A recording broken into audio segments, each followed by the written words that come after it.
bullshit. Ladies and gentlemen, thank you for tuning in to another episode of Beers and Bullshit. I'm your host, Cole Blinner. Joining me here today is going to be Ciglen Wheeler. You may know him from our NBA season review, where we kind of recapped the NBA season and all the shenanigans that went along with that. He's back again to join me for the free agency episode. We're going to go ahead and discuss the upcoming free agency period, which starts March 17th. So it's going to kick off here in about a week from when we're recording and releasing this here.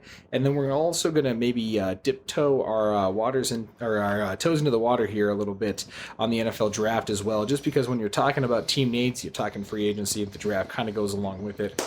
But stay tuned later on for a special NFL draft episode. But Ciglen, thank you once again for coming back for your second episode. How you doing tonight? I'm doing great. How about yourself? I'm doing good, man. Doing good. Just ready to kind of get down to it and talk some football. Usually we are here with a beer sponsor on behalf of, just any sort of beer or beer company. We're going to go ahead and hold that off here tonight and just dive right into the free agency nonsense that's going on. Once again, shout out to Top Wave Studios and Paul Wolf for recording this, the business, Paul Geisler, and everybody that goes along with them. Ethan, Bob, love you guys as well. Thank you for everything y'all do to make this happen. But we are just going to start right into the free agency period. Obviously, if you're listening to this, hopefully you are either a supporter of mine or just a supporter of football in general. If you don't know, free agency is that magical time of year. Every single year, when the players whose contracts are set to expire or the unfortunate souls who are cap casualties released just because of poor performance or everything else that kind of goes in between, they get to find new homes, new opportunity, and breathe new life potentially into their careers. A lot of teams also re-signing, franchise tagging. This year's especially interesting, though, because it's the first time, I believe, since the salary cap was instituted, that we have seen the salary cap actually go backwards. So we're seeing a big effect from COVID-19 here with the salary cap dropping to $182.5 million. So a lot of teams this year are sitting at almost negative cap space and a tremendous amount of negative cap space. So Ciglen, kind of going into this free agency, what is your take on a free agency period we've never seen before? It's going to be different. There's going to be a lot of people switching. And I think we're kind of starting to see that super team dynamic that is coming to the NBA where people are just ring chasing for their final years of their career.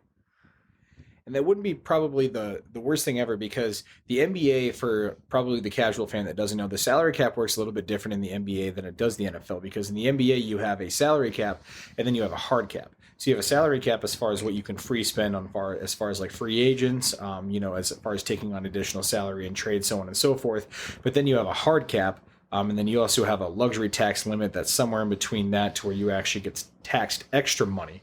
But that hard cap overall is something you can't go over. The NFL is very basic. At the end of the day, they set you a salary cap. You can get close to it, but you can't be negative. Obviously, after that, there'd be huge repercussions, and you just have to correct the situation. This offseason, though, like I said, we're facing something that's kind of unprecedented with the salary cap going backwards because of inflation, because the NFL is just probably one of the most, if not the most successful business in America. They increase their revenues and their profits every single year, which means more money for the teams, which means more money for the players. So you always see an increase in salary cap. That's why contracts are scaled to go up.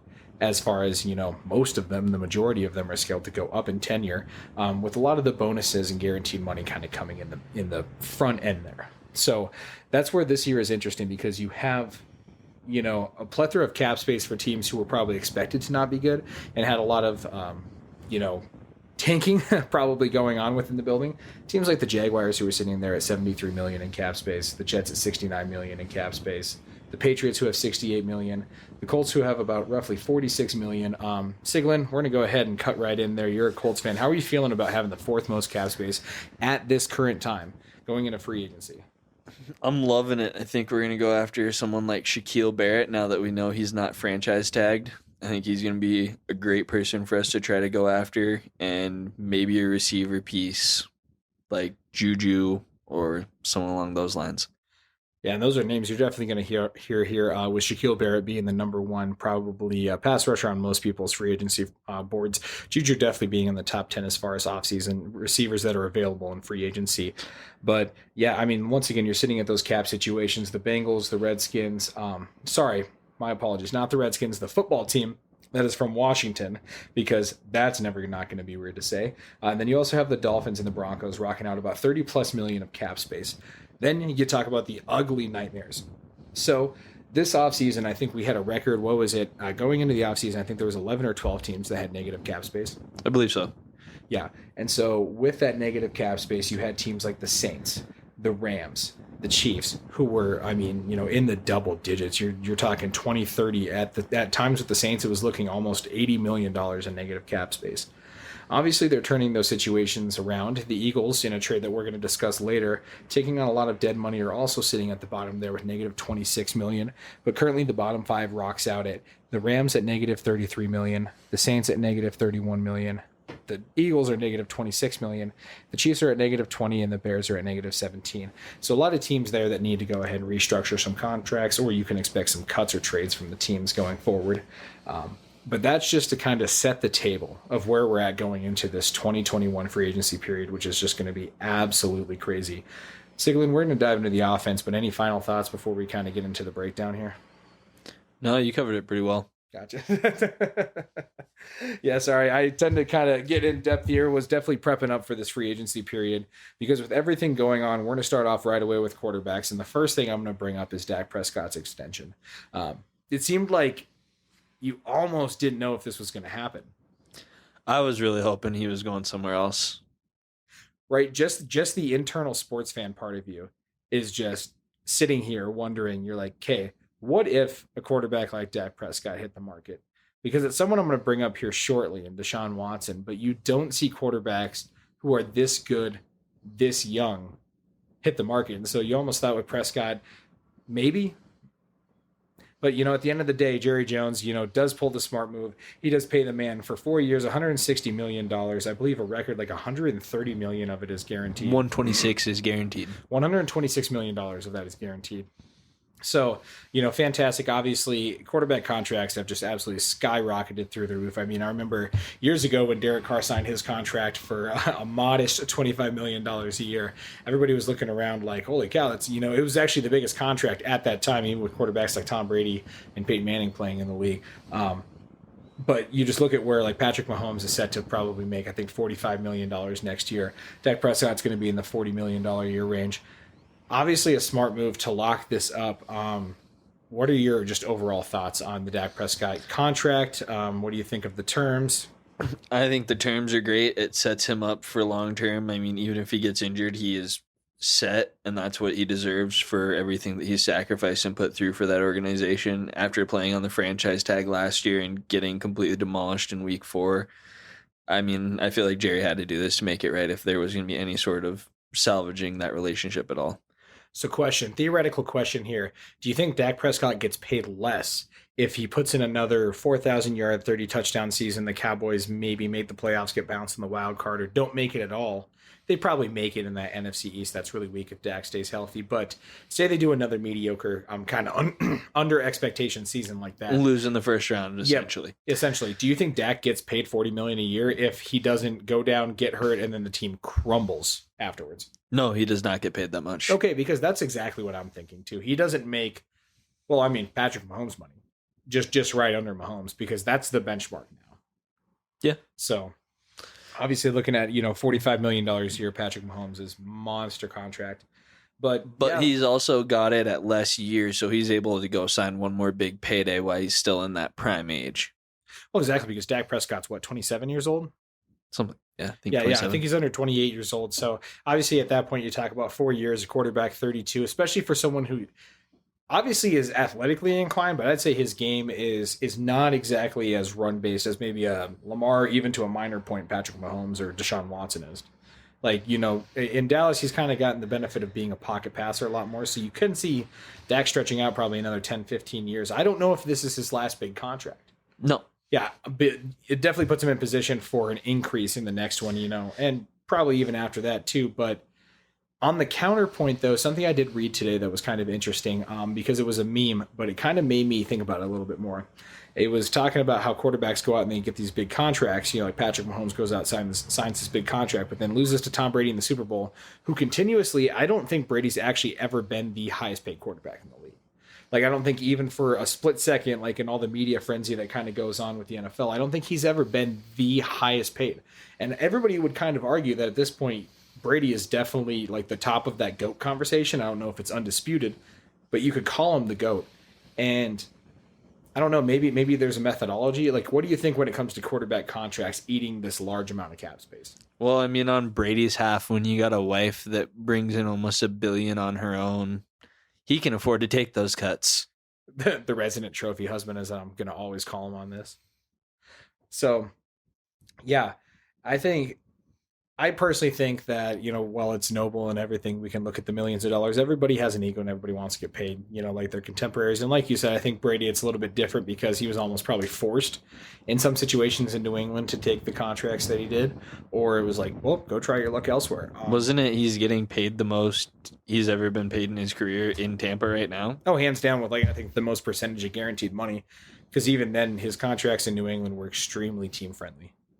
Oh yeah, and extremely incentive based. Had to make playoffs countless years. Like I read something about that year when he got taken out by Bernard Pollard.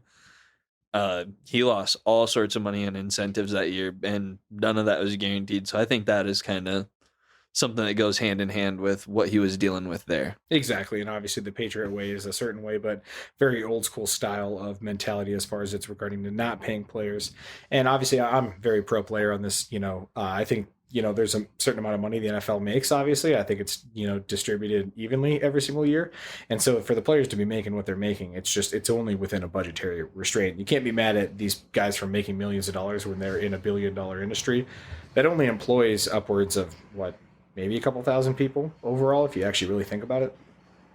So, obviously, we're getting way off track here. A couple of other big quarterback moves here, if we're going to jump right back on the quarterback train. This offseason, I think the biggest trade that we might possibly see outside of one we're going to talk about in a second, but the second biggest trade of the offseason, when you're going to look at it, is going to be Matt Stafford for Jared Goff.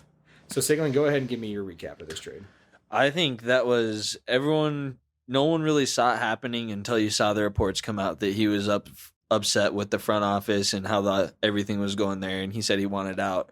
I did not see the Rams was going to be it. I thought maybe the Jets had something to offer, and I honestly think that the Rams kind of got him at a discount. I think the Bears and the Colts were probably my teams. I thought, maybe Washington as an outsider. We're going to dig into all these quarterback needy teams here. But yeah, I didn't really see the Rams because you were like, I put them in the same position as the Niners going into the offseason. Like, we have a quarterback we're okay with, but we could upgrade. And you saw definitely. them. I don't know if I'd ever call, what was it? It was 3 first-round picks? Yeah. Yeah, 3 first-round picks and your quarterback. Obviously, getting Goff off the books, I think, was probably the second big win of the trade besides getting Matt Stafford, because now you put a quarterback who I think has been handicapped his entire career by non-creative coaches. And just, the only thing he's ever really had was Calvin Johnson. Obviously, Galladay, Marvin Jones, decent receivers that are there. All due respect to them. But Matt Stafford's never really had a phenomenal team or, phenomenal coaching. And I think he's done a great job. He's been underrated in Detroit. And I think you could see a bit of a second half of his career renaissance in L.A. The warm weather on that broken body a little bit there. I hate to reference this because I'm a Colts fan, but I almost think it's going to be like when Peyton went to the Broncos. It's going to be like a whole shift of power. With more years, though, because Peyton went to the Broncos definitely, at like 37. with way more years. Stafford, I think at the end of the day is 32 or 33. And you talk about getting down there, the advances in player technology, because obviously Brady's sitting out here at 78 years old, and he's still playing and slinging the ball and winning Super Bowls. So you wonder with someone like Matt Stafford, how much can it help him going down to LA, playing with someone like Sean McVay, who, dear God, how close are they together in age? Especially if they can protect him. Oh, yeah. I mean, they need a little bit of interior O-line help, but the tackles are pretty solid if Whitworth comes back. So you have to like the Rams going into this offseason. Obviously, sitting at the bottom there, that negative $33 million in cap space, they have a lot to restructure. But in a breakdown of this, I believe if you look at Jalen Ramsey, Aaron Donald, pretty much the studs of that defense, you restructure a lot of their contracts. Pretty much the owner starts forking over cash up hand. They get a big fat check, and then they start stretching that over the salary cap for the next handful of years, even probably after these guys are away from the team. So yes, it's dead money against the cap, but it allows you to clear up some right now in an unforeseen situation. So you have to think the Rams in the NFC, they're going to come back, and they have to be one of your top contenders kind of going into this next year. Oh yeah, and that defense is young, and some pieces were just starting to figure it out last year. Give them another year of experience, they're only going to get better. Mm-hmm. I completely agree. Rams, a team on the rise for sure. But then we're going to flip over to the AFC, something near and dear and close to your heart, the Carson Wentz trade.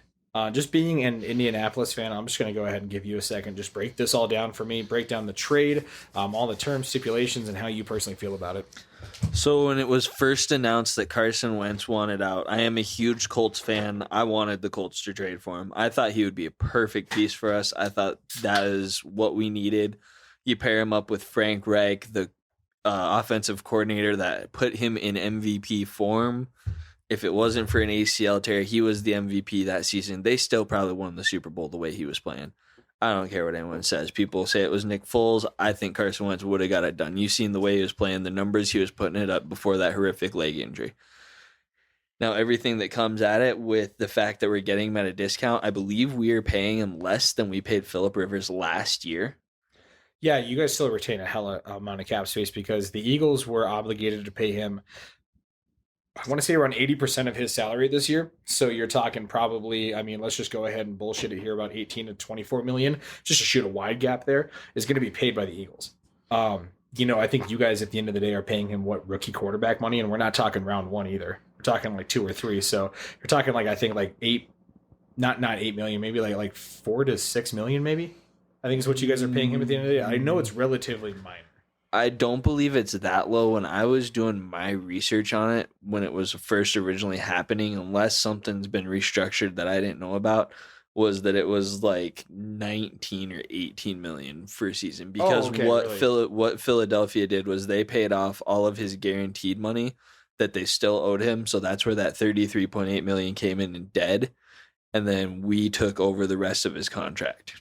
Gotcha. And see, that's why I'm spitballing. I read some shit on Twitter and then, just try to go ahead and just pass it off as, well, maybe it is, maybe it isn't. So, but last year we paid Phillip Rivers $25 million for one season. So we're getting a better quarterback I guess not necessarily a better quarterback, but a quarterback that's going to be put in a better shape to build around this team for years to come at a discount. Well, and I think, and obviously if you listen to the podcast, you can go back to my NFL season review. I thought that Carson Wentz was going to get traded to Indianapolis. I thought that the Frank Reich connection was just going to be too much to overcome at the end of the day for any other team. And obviously, as it showed, no one was willing to pay that premium. I thought the Colts would probably give up 1 first-round pick for Wentz, just considering how much that the Eagles were, going to be taking on for salary and everything. It was like, well, at the end of the day, maybe at least give up a first round for him. He's young, the situation he's going to, but no, they don't even give up a first rounder. They give up a 2 and a 3. And so, yeah, I think absolutely stealing him away from Philadelphia. I think Philly pulls the plug too early. I think if you're going to fire Doug Peterson, the coach who wins you a Super Bowl, the reason you fire Doug Peterson is to keep Carson Wentz. So when you fire Peterson and you trade Carson Wentz, especially after the hire that they had at head coach seemed very Carson Wentz oriented, being literally the Colts head coach. So, I mean, it was just like, or not head coach, offensive coordinator. And so it's just like what the hell are you going to do there? But anyways, crazy situation with the quarterback train there. Obviously, 2 teams kind of settling their quarterback needs, with the Rams going for Matt Stafford. I guess Lions, you could kind of see him sticking with Jared Goff for a year or 2, maybe picking somebody up later in this draft. I'll bring up a couple quarterbacks in a bit. Do you think Carson Wentz is the answer in Indianapolis? Me personally, I don't think that we need a great quarterback. Like, we don't need a Tom Brady or in their prime. We just need a game time manager. And I think that's what he can be, because you saw what we did. We're going to run the damn ball. Well, yeah, I mean, you have Jonathan Taylor there. Hines is another great back. Obviously losing Marlon Mack to free agency, but she didn't even need him this year. Nope.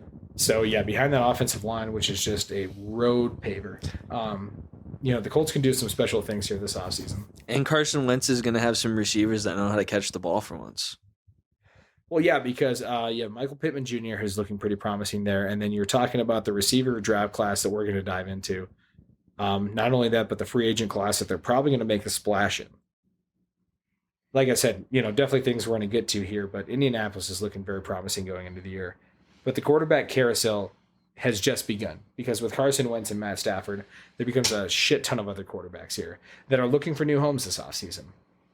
Now, this is the only list as far as the free agents. I also included a couple of trade targets and then power ranked them a little bit, just because There's a couple players I think who are definitely going to be finding new teams next offseason. So number one, I had Deshaun Watson.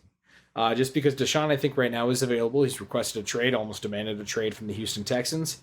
At this point, the Texans have said that they're keeping him. Ciglen, do you think Deshaun Watson plays elsewhere next year? I think that he does. The matter of fact of where he goes is a huge mystery. I think personally it's going to be someone that has a top 4 draft pick so they can get themselves a new quarterback of the future. Or maybe some team that really doesn't believe in the quarterback that they have right now. And the Texans are like, we're going to suck. We'll ride it out with them and get someone next year. So my popular prediction for this offseason is I personally think a trade that kind of fits both needs, as far as what the Texans probably want to get out of it, and then the team who's going to be receiving him obviously gets Deshaun Watson. But what I would like to see is probably 3 or 4 first-round picks, or a combination of like maybe 3 first-round picks and a couple of seconds, and Sam Darnold from the Jets to go to Houston for the for the New York Jets to get Deshaun Watson back from the Houston Texans. I think, when you're talking about the number 2 overall pick, you're talking about a prospect like Zach Wilson in this rookie quarterback class. Because obviously Trevor Lawrence I think is going to go number 1 to the Jaguars. That's pretty much all been, set in stone at this point. But number 2, Zach Wilson's a hell of a quarterback talent that you can definitely restart and rebuild around. So if you're going to get rid of a good young quarterback, you might as well get one back. I do believe that, but I also think that if I were to see one that I kind of want to personally see go down, and I hate to say this, I kind of want to see him go to the Broncos for like Bradley Chubb, 2 first-rounders, and Drew Lock. I think at the end of the day, no matter what players you throw around with him, unless they're pretty incredible, and Bradley Chubb is a good player, I wouldn't throw him at like the perennial all-pro level. And obviously you're going to have to probably give them a quarterback back unless it's a bad contract situation. So I think in the situation of Denver, I think that's probably the second most likely for me as he goes to Denver. But I guess I would probably see a little bit more capital in that, maybe another first or a couple of seconds or maybe a 2-3. I think the Texans get a little bit more capital than just 2 1s, especially if you're looking at Bradley Chubb and Drew Lock, because if you're going to get Deshaun Watson, that pretty much, signals that you want to win right away. So you get rid of Bradley Chubb, potentially Von Miller, who I'm going to talk way later about as maybe a trade candidate. I think you don't try to cut too much of that roster, especially when you're going to try to take on Deshaun Watson. But with the rest of the quarterbacks this offseason, with Dak kind of going off the board, Deshaun Watson is there in the trade market, but obviously not in the free agency market. You had a real big drop off in talent, because then, the number 2 quarterback I think this offseason is going to be Ryan Fitzpatrick. And then you're talking about Cam Newton, Andy Dalton, Gardner Minshew, Nick Foles, Alex Smith, a couple other free agency quarterbacks, Mitch Trubisky, Nick Mullins, and Tyrod Taylor. So you're talking about guys who are going to be, Jesus, I sound like Chris Collins. Now here's a guy, Chris Collinsworth. Someone better take Tyrod. Yeah, someone better take Tyrod. So, because, that's the thing with the quarterback class, though. You have either these guys who are fringe starters like Fitzpatrick, Newton, and Dalton could start somewhere. I think I mentioned Gardner Minshew, but I think Gardner Minshew, Teddy Bridgewater, and Drew Lock, and Sam Darnold are 4 guys who I think are going to get traded this offseason in the quarterback market. They kind of make my list there, too. But I mean, you're talking about fringe starters or solid backups for young players. But yeah, like you said, Tyrod Taylor is someone who, the curse of Tyrod. Now, you know the curse, do you not? Oh, I love the curse. Okay, explain the curse for those of us who don't know. Anytime a team drafts a quarterback, when Tyrod Taylor decides that he is going to get a starting job for a team, he gets injured and the second string quarterback takes his job immediately. Josh Allen, Baker Mayfield, Justin Herbert. So yeah, you have 3 situations in Buffalo, Cleveland, and Los Angeles, respectively, to where Tyrod goes down with an injury, and then the second string quarterback, who is a young quarterback sitting on the bench learning behind Tyrod, jumps up into the first string spot and then never looks back from there. So that's the heartbreak with Tyrod Taylor there. You hope, especially after last year just being an absolute fluke with the whole IV injection into the fucking rib type thing. You hope he turns it around. Andy Dalton and Cam Newton, I think, are incredibly interesting. Do you see them starting for anybody this year? No, but I think a team that takes one of those like Trevor Lawrence or the Zach Wilsons, that would be a great guy to bring in and help and mentor him. And you just got to let him know, like, this is your role. That's what we want you here for. Yeah, because I mean, Cam Newton is someone obviously NFL MVP. If he can accept his role, Wherever Fields goes, they should sign Cam to teach him some stuff. see, my popular pairing is either Cam and Fields because maybe Cam can start the first like couple of games, and then Fields can get in there once he learns it a little bit more, just kind of depending how the offseason program goes and where Fields is ready at. But an even more popular pairing recently is Newton and Lance and Trey Lance. That wouldn't be a bad one either. But I don't know. Cam Newton, I really wanted to see make a comeback, but I think at this point his shoulder is just shot. Me personally, I want Tyrod Taylor with Lance. Tyrod Taylor with Lance, because then that just means Trey Lance is just going to blow up. Just coming in. Yep. Which means Tyrod's going to get injured about week 8 or 9. Week Trey 2. Lance is going to come in. Yeah. Shit, so, last year it was week 1. It was week 2. It was the second week. Oh, yeah, that's right. It was. He played 1 week, and then he got that injection in his ribs. Right before the Chiefs game. Yep. Terrible luck there. Because, yeah, I mean, the quarterback class obviously is pretty underwhelming in free agency. But when you flip over to the draft here, like I said, we're not going to dig too deep into it, but we're definitely going to cover the NFL draft. You have, I think, 6 guys who could go round 1. Because you have Trevor Lawrence, who's going to be probably the undisputed number 1 pick out of Clemson. He's going to go to the Jacksonville Jaguars. Me personally, I only think there's 5. Yeah, so I will explain Kyle Trask in a minute here. You're not going to sell me on Kyle Trask. I'm not going to sell you, but some NFL team will get sold on Kyle Trask. As a second rounder, he's not going in the first round. I'll put $10 right now on this podcast. All right, bet. I'm undefeated on this podcast on bets because on the Carson Wentz trade, I bet Jace. You just jinxed yourself, bud. That's fine. I'll jinx the shit on myself. We'll see how it turns out, and obviously there's going to be evidence of it. It was recorded and the hand was shaken. It is in the annals of time. Paul's been a witness to it.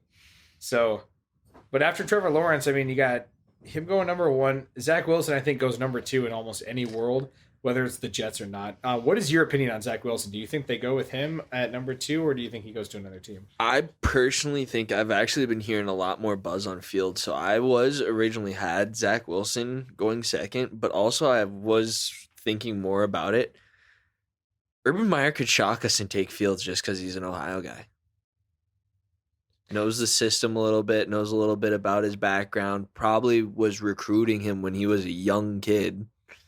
Well, because Justin Fields went to Georgia and then transferred after, God, what was it? I think Murray had the starting job there or whatever, because he tried to go there and take it from him because Lawrence went to Clemson, obviously, and, got the starting job right away. But they were in the same rookie class together because Lawrence was the top pocket passer quarterback and Fields was the top scrambler quarterback or mobile quarterback, whatever they want to call it. So I don't know. The Ohio State connection is tempting, but I think at this point, Urban Meyer's not stupid. I think you go with Trevor Lawrence. But I also think after seeing Fields' performance, I don't think you would take Wilson over Fields. Because Fields did outduel Lawrence this year. Fields outdueled Lawrence and then played phenomenal. Even through that little injury he had in that game, he was still running around. He wasn't as mobile, but he was making better throws. Yeah. So, if you watch that game. No, and Justin Fields really impressed me in the college football playoffs because I followed him ever since he got to Ohio State. Being a Nebraska fan, I watch a lot of Big Ten football. Just overall, and Ohio State's someone who I watch every year. I'm very 50-50 on them because I like to see them do well. I like to see them win a national championship, but I'm constantly rooting against them in the regular season. And then I start to come around to the fact, okay, they're Ohio State, they're awesome. So Fields is definitely my number 3 quarterback. But I think with Wilson, even though BYU plays a softer schedule, even though there's all these excuses you can put around him, I think he's just a more fluid style, quarterback. Fields is definitely a little bit more dynamic as far as his playmaking ability can definitely go this season, and beyond, for probably the next 5 to 10 years while he's got his legs under him. But Zach Wilson is still athletic enough to make all the throws. And I think he's more set right away to be picked. And I think that's why I think he'll be picked second. Do I like the ceiling of Justin Fields more? Yes, 100%. But I think Zach Wilson is more pro ready and his ceiling is still good enough for him to go ahead of Fields. Personally, for Zach Wilson, I think if I was the Jets, I would almost hold it hostage and say that I was going to take him and be willing to have the Falcons trade up. You move down a little bit, you gain a little bit more out of draft capital, but then the Falcons would pair Zach Wilson up with Matt Ryan, and I think that would be You have Matt Ryan start halfway through the season. He learns a little bit, and Zach Wilson takes over and never looks back. I mean, there's a lot of interesting situations because obviously at the top there, you have the Jaguars who are just an empty quarterback room. You have the Jets who have Sam Darnold. So it's like, what are they going to do? Are they going to pick a quarterback? You have the Dolphins who could shock the world even after selecting Tua last year. They still could go back to a quarterback this year and trade Tua or Lord knows what. They need to take Sewell. Yeah. I mean, we'll see about the draft, but then you have obviously number 4 is the Falcons. They could get a quarterback with an aging Matt Ryan there. I mean, you have a lot of teams who are quarterback needy at the top of the draft, and especially a loaded quarterback class that also includes Mac Jones out of Alabama, someone who is actually starting to jump over Trey Lance in a lot of projections, which isn't surprising because both Devontae Smith and Jalen Waddle have come out and said they actually prefer Mac Jones to Tua as far as quarterback. Mac Jones is the one that I believe is the 5th. I don't think Kyle Trask will make it out of that first round for you. See, I think Trey Lance is the 5th. Because I think Mac Jones rises up enough boards with the Senior Bowl performance and the playoff performance he put on. I think he rises up boards. I think he becomes the 4th quarterback taken after Justin Fields. Obviously, Trey Lance, I still think there's no other quarterback that has the potential or factor to him first round wise. So I think he definitely, as far as, first round quarterbacks, definitely shows up in the first round. But like I said, I think he's my 5th quarterback taken. And now here's my defense for Kyle Trask. His coaches are going to have nothing but game tape to look on this offseason. They have the mobile combines, the outside combines, but they're not doing the actual in-person NFL combine. They can't interview these players in person. Sure, you can do Zoom calls, but it's not the same at the end of the day. They're going to be studying a lot more game tape. You're going to be going a lot more off of what you see on the film. And Kyle Trask put together a hell of a year. I think there's enough, not for a late first-round team to pick him, but I think for a team who needs a quarterback and doesn't get one in the free agency or at the top of this draft, someone if one of their targets slips by them, someone maybe like a Denver trades back into the end of the first round in a shock move like you saw with Teddy Bridgewater, and I think that's where Kyle Trask is the 6th quarterback taken. Can you tell me any top 10 teams you played against? Kyle Trask? Let's take a look at the record this year, but let's see. SEC, they played a full schedule. So, But how did he do against, did they play like the Bamas or, because I'm just not a believer. We're just going to go ahead and bring this up here. So, the games for Florida this year, and I'm just going to bring up the overall games. Just give me a stat line, completions, yards, touchdowns, interceptions. Okay, so Kyle Trask stats this year. That's all I need. We're just going to go ahead and bring up the stats here. Ciglen's not going to bring up his phone, so why don't you go ahead and just fill the space here while I'm looking up his game time stats. I don't believe in him, man. I watched him a lot last season. He kind of reminds me of Jeff Driscoll. Like, yes, he could make it, but I don't see him as a first-round pick, and I don't see teams seeing him as a first-round pick. Like, there's so much more talent on the board, and you're going to go pick Kyle Trask. What do you have against Kyle Trask? I honestly, the only Florida quarterback I've ever liked was Tebow. So, and Tebow was a garbage NFL quarterback, which shows your evaluations of NFL I did not once say he was a good quarterback. I'm just saying I have like a thing against Florida quarterbacks. I don't know. All right, so this year, let's just go off his stat line. So versus Ole Miss in a 51-35 win, he had a 70% completion percentage with 416 yards and 6 tutties. Okay, let's beat South Carolina with another solid performance. Texas A&M, number 21 team at the time, they lose in the game, but he throws for 312 yards on 70% completion percentage with 4 touchdowns, no picks. So they're throwing a lot of slants. Okay, and obviously he has Kyle Pitts and Tooney. Guys we're definitely going to cover here. Yeah, Kyle Pitts, you're talking about potentially one of the best tight ends to ever play the game. But you're talking shit because then he goes up against the number 5 Georgia Bulldogs, throws for 474 yards and 4 touchdowns, and leads them to a 44-28 win. All right, you made so it all year long, 4,283 yards, 43 touchdowns, 69% completion percentage, 8 interceptions. 69, sure, I see what you did there. What? So all year long, this man balls out. Like I said, game tape. Do I think he's a first-round talent? No, I'd take him in the 2nd or 3rd round, but I think he's getting drafted in the 1st round because we're talking draft analysis here. But that's the quarterback class. Because when you're looking at the teams who need a quarterback, we've talked about the quarterbacks, we've talked a little bit about the teams who need them. Let's just go over the team needs because number 1, I think the team who is most desperate for a quarterback and who actually ends up getting Deshaun, if not the Jets, the Carolina Panthers. because I think they're desperate to move on from Teddy. Yeah, they've been fielding calls that they don't really believe in him, and I hate to say it, man. I just wish he would have. Minnesota just would have gave him the chance. I think he would have been doing better than Kirk. I think that kind of shot his confidence, and that's why we haven't been seeing the Teddy that we want to see. Oh, exactly. I think, he bounces around, team to team to team, getting a little bit of a shot there with the Saints, and you saw him perform good, but consistency is one thing we don't ever take into account as far as like building a quarterback and actually what makes a QB a good quarterback. And I think consistency is the thing. Is Tom Brady without 20 straight seasons in New England? Hell no. Not a chance. I mean, everybody's like, oh, he's good in Tampa Bay now, but don't discount the fact that he played roughly in the same system and, kind of made the playbook the last 10 years of his career. So you got to get a quarterback, you got to get him in there and get him consistent. Once again, big Teddy Bridgewater fan, but I think Carolina looks elsewhere. If not Deshaun Watson, I see them as a big, big potential trade partner in the draft. Like I said, I kind of put like a desperation or an aggression meter. I think they're at a 10. I think they are the team who's going to make a move for a quarterback. Yeah, if they get a quarterback, I mean, you have Christian McCaffrey, you have two receivers who are pretty well. They also need a tight end. I could see him being that person that goes and gets Kyle Pitts. They could, but I think in a world where you don't select a quarterback with that pick, like if you roll the dice with Teddy again, which I would love to see him do, and you pick someone like a Kyle Pitts or a Jalen Waddle, Devontae Smith. I don't think Jamar Chase makes it to 8, but they have a lot of options at 8. I would love to see him stand pat, but from everything I've heard so far, I think Matt Rule goes out and gets a more mobile quarterback than Teddy with his leg injuries. They could even trade up to try to get Fields. I think that's probably the one they go for if they go in the draft. They go for Fields. I don't see them sticking with Trey Lance unless they pick him at 8 and they sit him a year behind Teddy. I think that's the soft move that they do.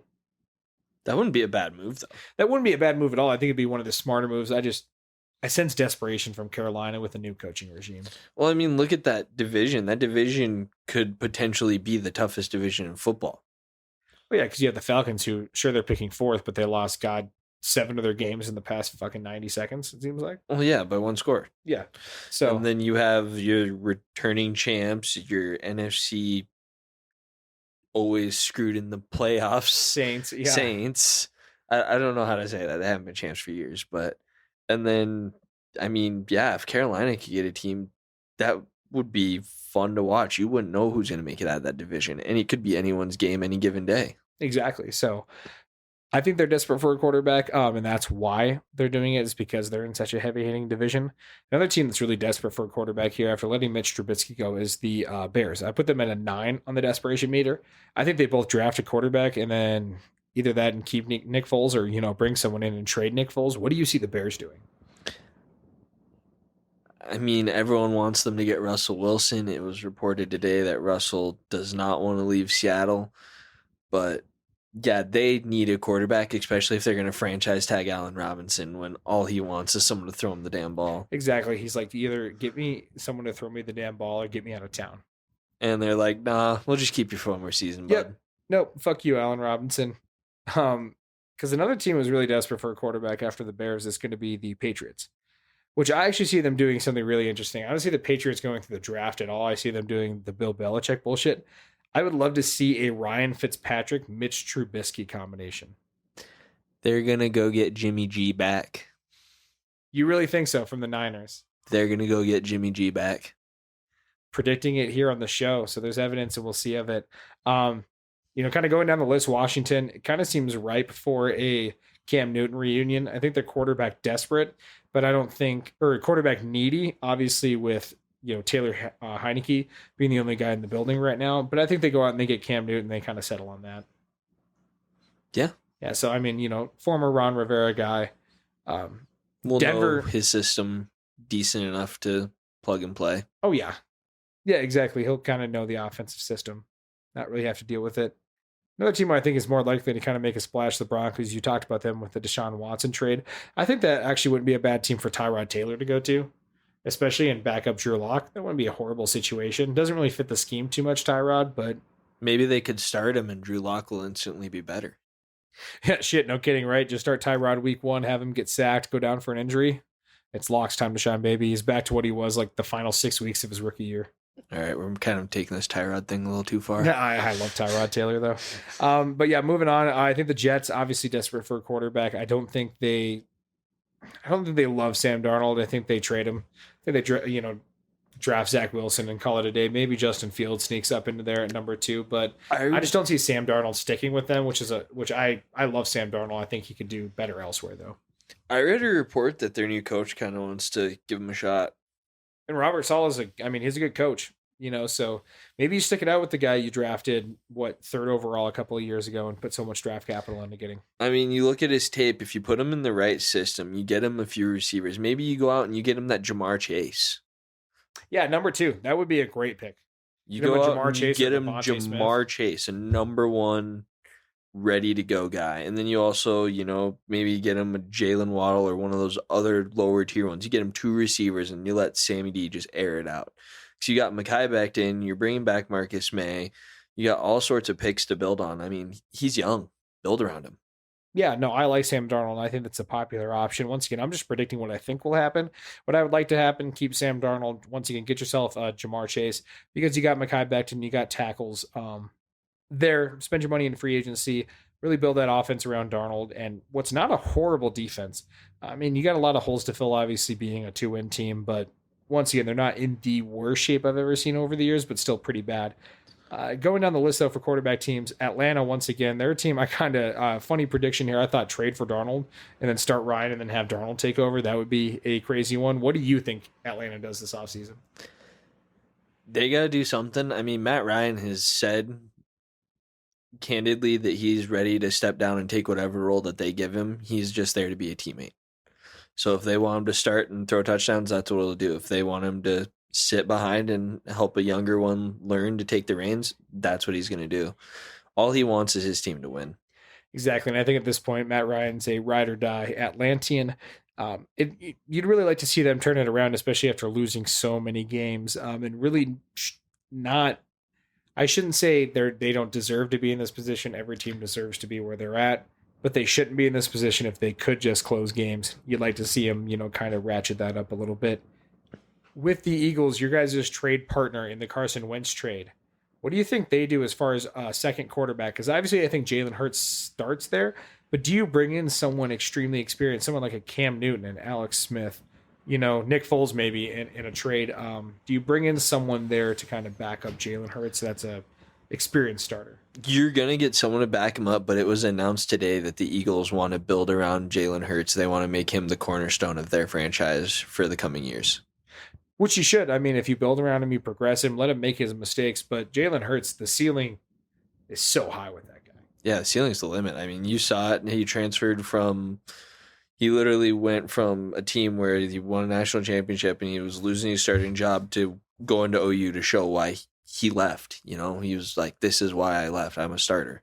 I know, yeah, he proved that he's like, hey, the offense can be built around me. It's not just, because at Bama, you can almost get overshadowed. And I think for elite players, it's hard to go and play for a team like that sometimes because, yeah, sure, you could be a part of this receiving core that's just like, gold mine after gold mine, blue chip after blue chip. But at the quarterback position, sometimes, especially athletic, dynamic guys like Jalen Hurts, you need the offense to be built around you. You need to be able to exercise that playmaking ability, not just run into an I formation with a bunch of weapons around you all the time. See, and I also think you're going to see him take a big second-year step playing a full 16 games and being the one to make those decisions and those moves rather than, like, he's going to be the guy there. He's the quarterback on the roster right now. So he's the one running the plays, learning the book. He's probably got a new system that they're learning right now that's going to be more built for him because the coach that they brought in, I wouldn't say he's going to necessarily be great, but he is a little competent and he knows what he's doing in the game of football. Well, yeah, I don't think these guys get hired without. Obviously, we can fuck around and joke as fans all we want, but the guys in the building know a lot more than we do. Philly, they got a lot to do. Another couple of teams that are in interesting quarterback situations. New Orleans, do they go anywhere, or do they really just kind of keep that Jameis and Taysom Hill combo? I think they're retaining both of them, and that's why you haven't seen either one of those ones cut or even saying that they're going to be taken off the market, and they're like releasing like the Quan Alexanders, the Ryan Ramcheks, and restructuring some of those deals to save some of their salary cap that way instead. And I mean, we're still waiting on Breeze. Brees hasn't said he's retiring or not. Exactly. So that is the elephant in the room for the New Orleans Saints is does Drew Brees retire at the end of the day? Does he come back? Because on Instagram he did post a workout video. Oh yeah, he's and posted so, a couple of them. Yeah, so does he come back at all or does he retire and kind of ride off into the sunset? All right, and then going and moving on to running backs here because the quarterback both draft class, not both, but the draft class is deep. Free agency class not so much. The running back class is pretty level overall as far as both the draft class and free agency class. In the free agency class, you got the crown jewel Aaron Jones coming from Green Bay. Just to break it down a little bit, then you got Chris Carson, who is technically a free agent coming from Seattle. Kenyon Drake from Arizona. James Conner from Pittsburgh. Mike Davis from Carolina. James White from New England. As far as those guys, I would put as the starters. Mike Davis, obviously a big-time starter because of injury in Carolina with McCaffrey being there. James White, I'd say, was probably the lead of the committee in New England. But then you got a lot of solid backups, too, in Le'Veon Bell, Duke Johnson Jr., Jamal Williams, Marlon Mack, Carlos Hyde, Rex Burkhead, and Tevin Coleman. Pretty deep running back class as far as the free agency classes for that number 2 running back position. But where do you think Aaron Jones goes? Because I personally think he's out of Green Bay. Seattle. So you think Seattle gives up on Chris Carson, they jump on the Aaron Jones bandwagon? I think so. Oh, gotcha. That'd be an interesting one because I think Chris Carson's likely to stay. Aaron Jones, I've been hearing about a lot of traffic to the Dolphins. I thought Myles Gaskins kind of just broke out for them last year, it looked like. Yeah, but you never know. I mean, if you have the money to spend and you're the Dolphins, I mean, Gaskin broke out a couple of games, but then there was also that there's another guy, who when Gaskin was injured, went out for 100 yards, and they were starting him and giving him carries too. So I feel like a young team like that, you never quite know. And with cap space, maybe you go for the proven commodity in Aaron Jones. That honestly wouldn't be a bad move. Yeah. Because if Aaron Jones, does go to Seattle, like you say, then that kind of opens up the class a little more because then Chris Carson's a free agent, could go anywhere. Kenyon Drake being a free agent is interesting. Can I just say, I feel a little disrespected that you put Marlon Mack as the 10th best running back in here. Okay, he's coming off an injury, and this is PFF rankings, I believe. So, well, I feel disrespected by the PFF rankings because Marlon Mack is at least 5. I don't know if I put him ahead of James White. Did you see the season he had last year? Before the injury where he finally got to play a full 16 games? Yeah, but you're talking about, what he ran for like 1,400 yards, but I thought it was like 15, 23. You saw what Taylor and Hines did this year behind it too. Yeah, Jonathan Taylor, he's a whole different monster. Exactly. So it's like, I don't know, maybe Marlon Mack, for me, kind of the impact gets, blown back a little bit. An injury back, if he comes back, sure, he could be some team's lead back, but I don't think he's just that next level, game-changing back like an Aaron Jones. Chris Carson's been solid for Seattle. Kenyon Drake's been a playmaker in Arizona where he's stopped by. James Conner's, I'm not a James Conner fan, to be honest with you, but, he's proven. I just don't like him. I think he's very injury-prone now. Very injury-prone, and I think he's I think very if the wind blows on him the wrong way, he gets hurt, seems like.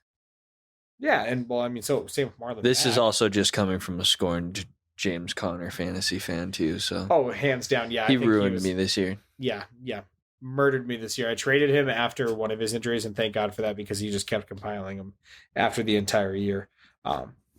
With the bottom of that free agency class, though, you see someone like Rex Burkhead or Tevin Coleman maybe going somewhere and being an impact player.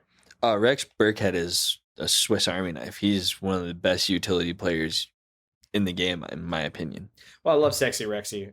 Being a Nebraska fan, extremely biased, but Rex Burkhead's probably one of my favorite Nebraska running backs of all time. And I think in New England, he's been not underutilized. He's been utilized well, but I think he's been he hasn't gotten the fame and recognition he deserves. I think he's someone who could go somewhere and, barring an injury, could be that bell cow back for somebody. He was for Nebraska. He was a monster back. Receiving it out of the backfield, he blocks, he receives, he does everything. I liked him in Cincinnati when he was there. He was fantastic in Cincy too. So, the running back class, we kind of go back to the top here. Chris Carson, for you, I guess, saying that Aaron Jones goes to Seattle, where does Carson go then? Running backs, you never know because the running back market can inflate and deflate. Like this year, we saw so many rookies step up and take jobs. Like Antonio Gibson, solidified starter next year. James Robinson for the Jags, solidified starter next year. Jonathan Taylor, you saw it, solidified starter next year. So the running back position can change so much. And then, I mean, you have teams like the 49ers who have three of them that could start for any given team in Jeff Wilson Jr., Raheem Mostert, and I can't even think of the third one right now.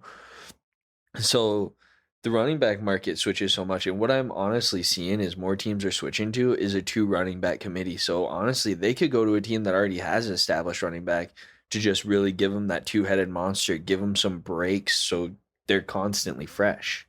Well, my favorite offseason move that I would love to happen, I think it makes a player fit, just makes sense, is John Gruden going out and getting Rex Burkhead.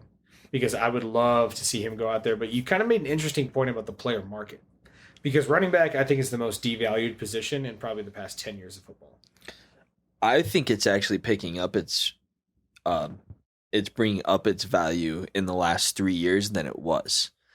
Because, we hadn't seen running backs get paid over 10 million until a couple years ago, and now you're starting to see them get that 15, 16 that they should be getting because they're grinding in the trenches. A quarterback gets hit every once in a while. A running back gets hit every time they carry the ball. But I think the market does go down a little bit because not only do you have the salary cap going back this year, but where I'm going to pivot a little bit is the NFL draft. Now, Yeah. I don't know how much coverage you've covered, but I mean, with guys like Travis Etienne, Najee Harris, Chuba Hubbard, Kylan Hill. You're talking about established backs who have had multiple good years in college, and then you talk about breakout guys. Trey Sermon. Trey Sermon. Trey Sermon, I think he solidified his college playoff run. He moved his draft stock up so much. See, and that's the crazy thing because when I was looking through PFF and just kind of going like an overall like big board ranking of where they think players will get drafted, Trey Sermon was actually still only the 9th best running back. And because then you had breakout candidates like Demetric Felton out of UCLA, Kenneth Gainwell out of Memphis, Michael Carter, and Javonte Williams out of UNC. Trey Sermon, a phenomenal back who killed it in the playoffs and against Northwestern. No offense, but how great have UNC football players been? This year was different, though. I don't know if you saw that run game because personally, I'm a fan of Javonte. I'm just saying how they've transferred. Well, I know, yeah, in the past, but I just feel like that their coaching staff there isn't very pro ready. I mean, we saw it with Mitch Trubisky, Julius Pepper, way different time. So, total different coaches. I'm just saying, total different staffs. I'll go ahead and get back on because my UNC basketball player knowledge is. I'm a huge UNC basketball player fan. UNC football, I will. But UNC football, it's just like, you see these players and you get excited for them, and they just don't produce like they were when they were playing those ragtag teams. It's not like they're playing Alabama or you're seeing them going up against top 10 teams. Like, yeah, that running back had a great year, and running back is also a position that you can be a community college player and get a job, or undrafted and be like an Arian Foster and take over the league for a little bit. So running back is always wide open. Well, yeah, but still teams are still going to evaluate them. They're still going to draft them.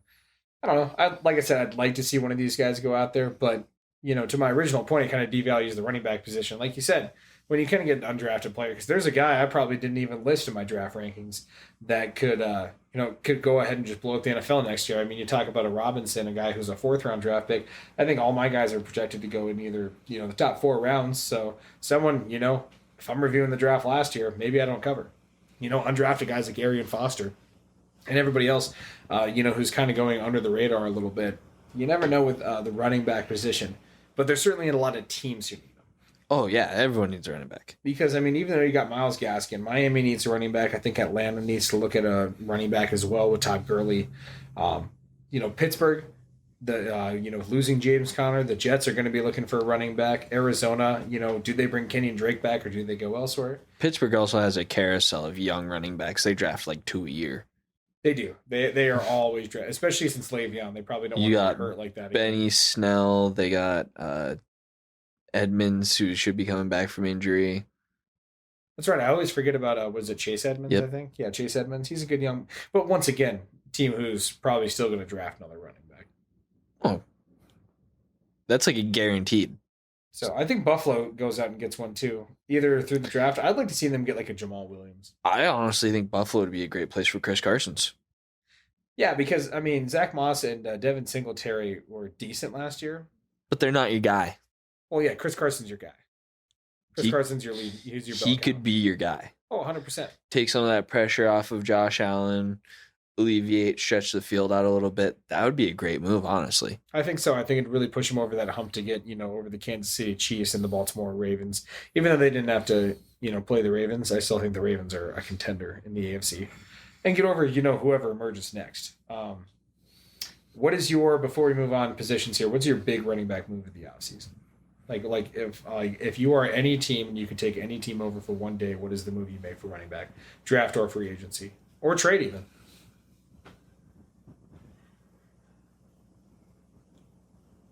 This one's kind of tough to think about because you think that I'm thinking about teams and almost everyone has a pretty established running back. Like you got Detroit, Swift's coming out. I mean, I guess the Packers would have to try to figure something out, or I could see New England going and maybe switch to a run heavy team for the first time since they're not guaranteed a great quarterback and there's really not any great quarterbacks to straight take that reign. So maybe they go after your Aaron Jones. New England signing Aaron Jones, they have the cap space. Do they shock the world? Because they have a couple of linemen going to free agency in Joe Thuney and David Andrews. So we'll see. Running back's a very interesting position, like you said, every year. But let's go on to the juice of this whole entire offseason here. If we're going to talk about the quarterbacks, we're definitely going to have to run into the wide receiver class here. Definitely. Because when we're talking this offseason for the wide receiver class, for both receivers and free agents, it's almost unprecedented. For free agents, I'd give it probably an A- or a B+ grade. It's a very solid class. But for a draft class that we saw a bunch of fantastic, potentially franchise-changing wide receivers in 2020, I think the 2021 draft class is even better. What is your take on this overall, off-season wide receiver class? I don't want to lose T.Y. That is my take. As a Colts fan, you are desperate to not lose T.Y. Hilton. As a Raiders fan, I got Nelson Aguilar. I'm about 50-50 on him, bringing him back. I think we could do better, but I think at the same time, if we bring him back, it's not a loss at the end of the day. Where are you guys sitting at cap right now? 17 million positive after several cuts and the Trent Brown trade. Yep, that definitely fixes it. That could maybe help you even get a bigger piece to coincide with Henry Ruggs, allow him to get a little more open and space the field out. Well, if we're gonna dive away and talk about the Raiders cap for a second, we can still get rid of Marcus Mariota for another $8 million off the books. Because we've gotten rid of most of the players I think we can get rid of, getting rid of Gabe Jackson. I think we'll bring back Richie Incognito just on a smaller salary. I think we just need to release him, get him off the books, and then see what happens. But yeah, getting rid of Trent Brown to the tune of $14 million was probably the big move because we had gotten a little positive, but now we can actually make some moves this offseason. I don't know. I think we go for someone like, if I'm going to jump ahead here a little bit, because in my rankings, I have Kenny Golladay at 1 and Will Fuller at 2 for offseason wide receivers. Didn't Kenny just get franchise tagged?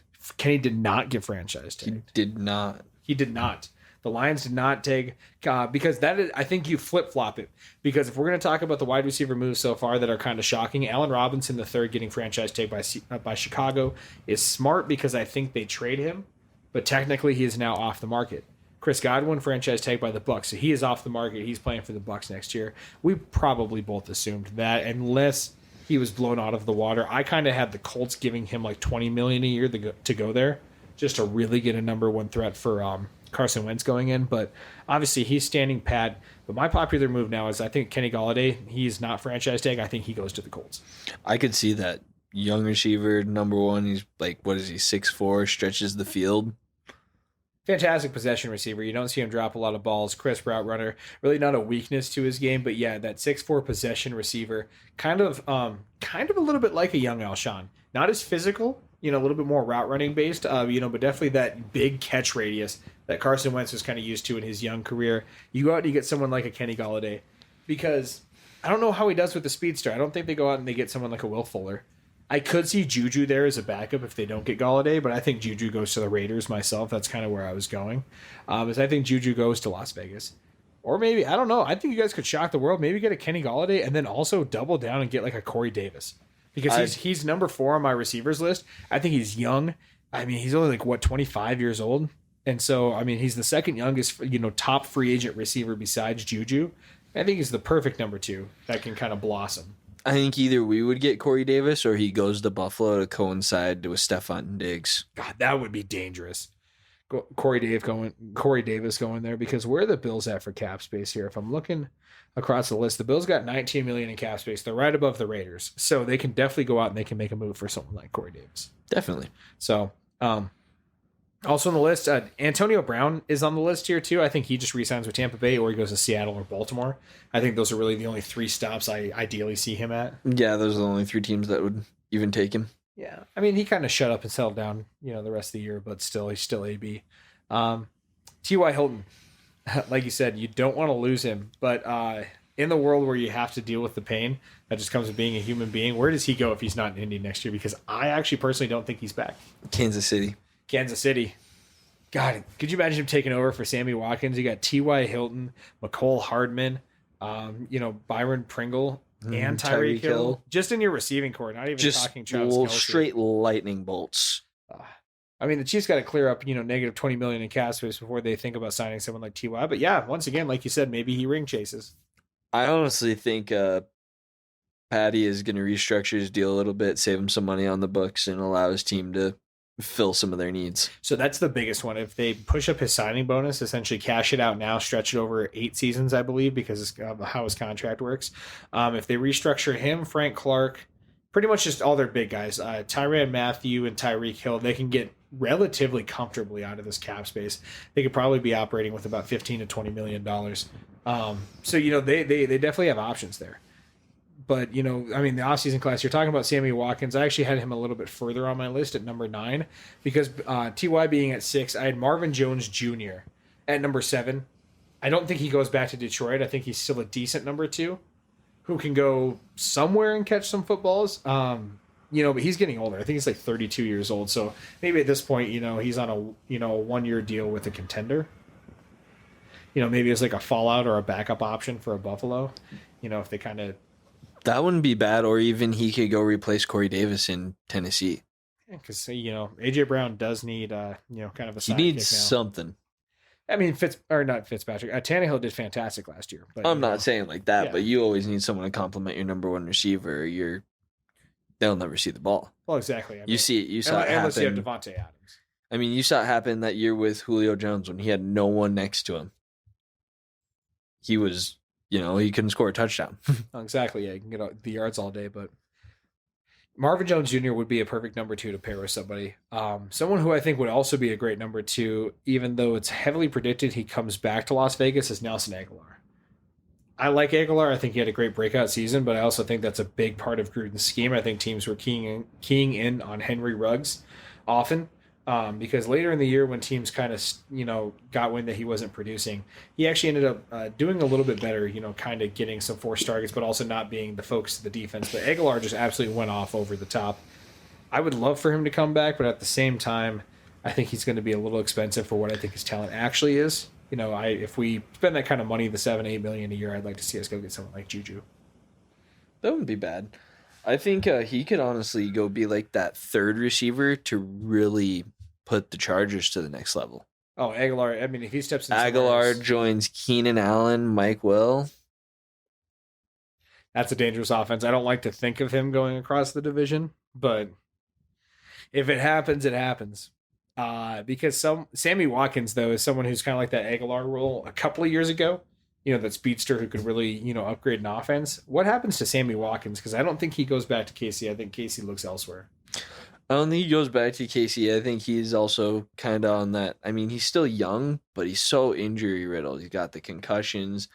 I mean, he honestly might even hang it up. He could. The Lizard King could be seeing the last of his days on the gridiron.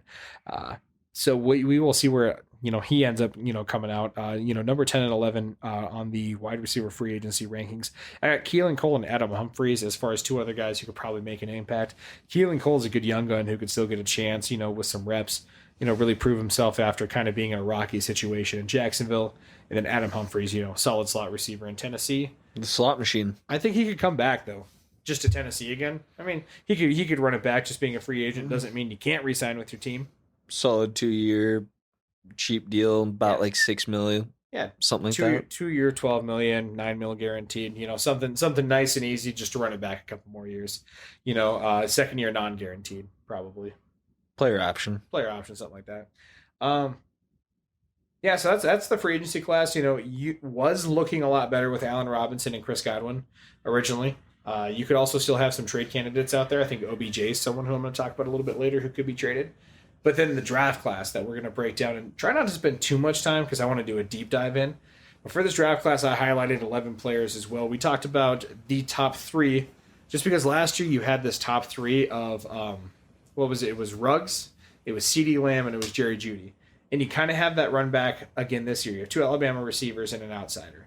So this year it's Jamar Chase, who sat out the 2020 season, but still a record-breaking receiver with Joe Burrow in that 2019 LSU offense. Bolindikoff as a freshman. Oh yeah, Bolitnikoff as a true freshman award winner, just absolute monster on the field, and I think he's probably both of our number one receivers on the board. But also, I mean, you talk about the 2 and the 3. You talk about guys you could interchange there: Jalen Waddle and Devontae Smith. Jalen Waddle, being established Alabama wide receiver who's produced the past 2 or 3 years.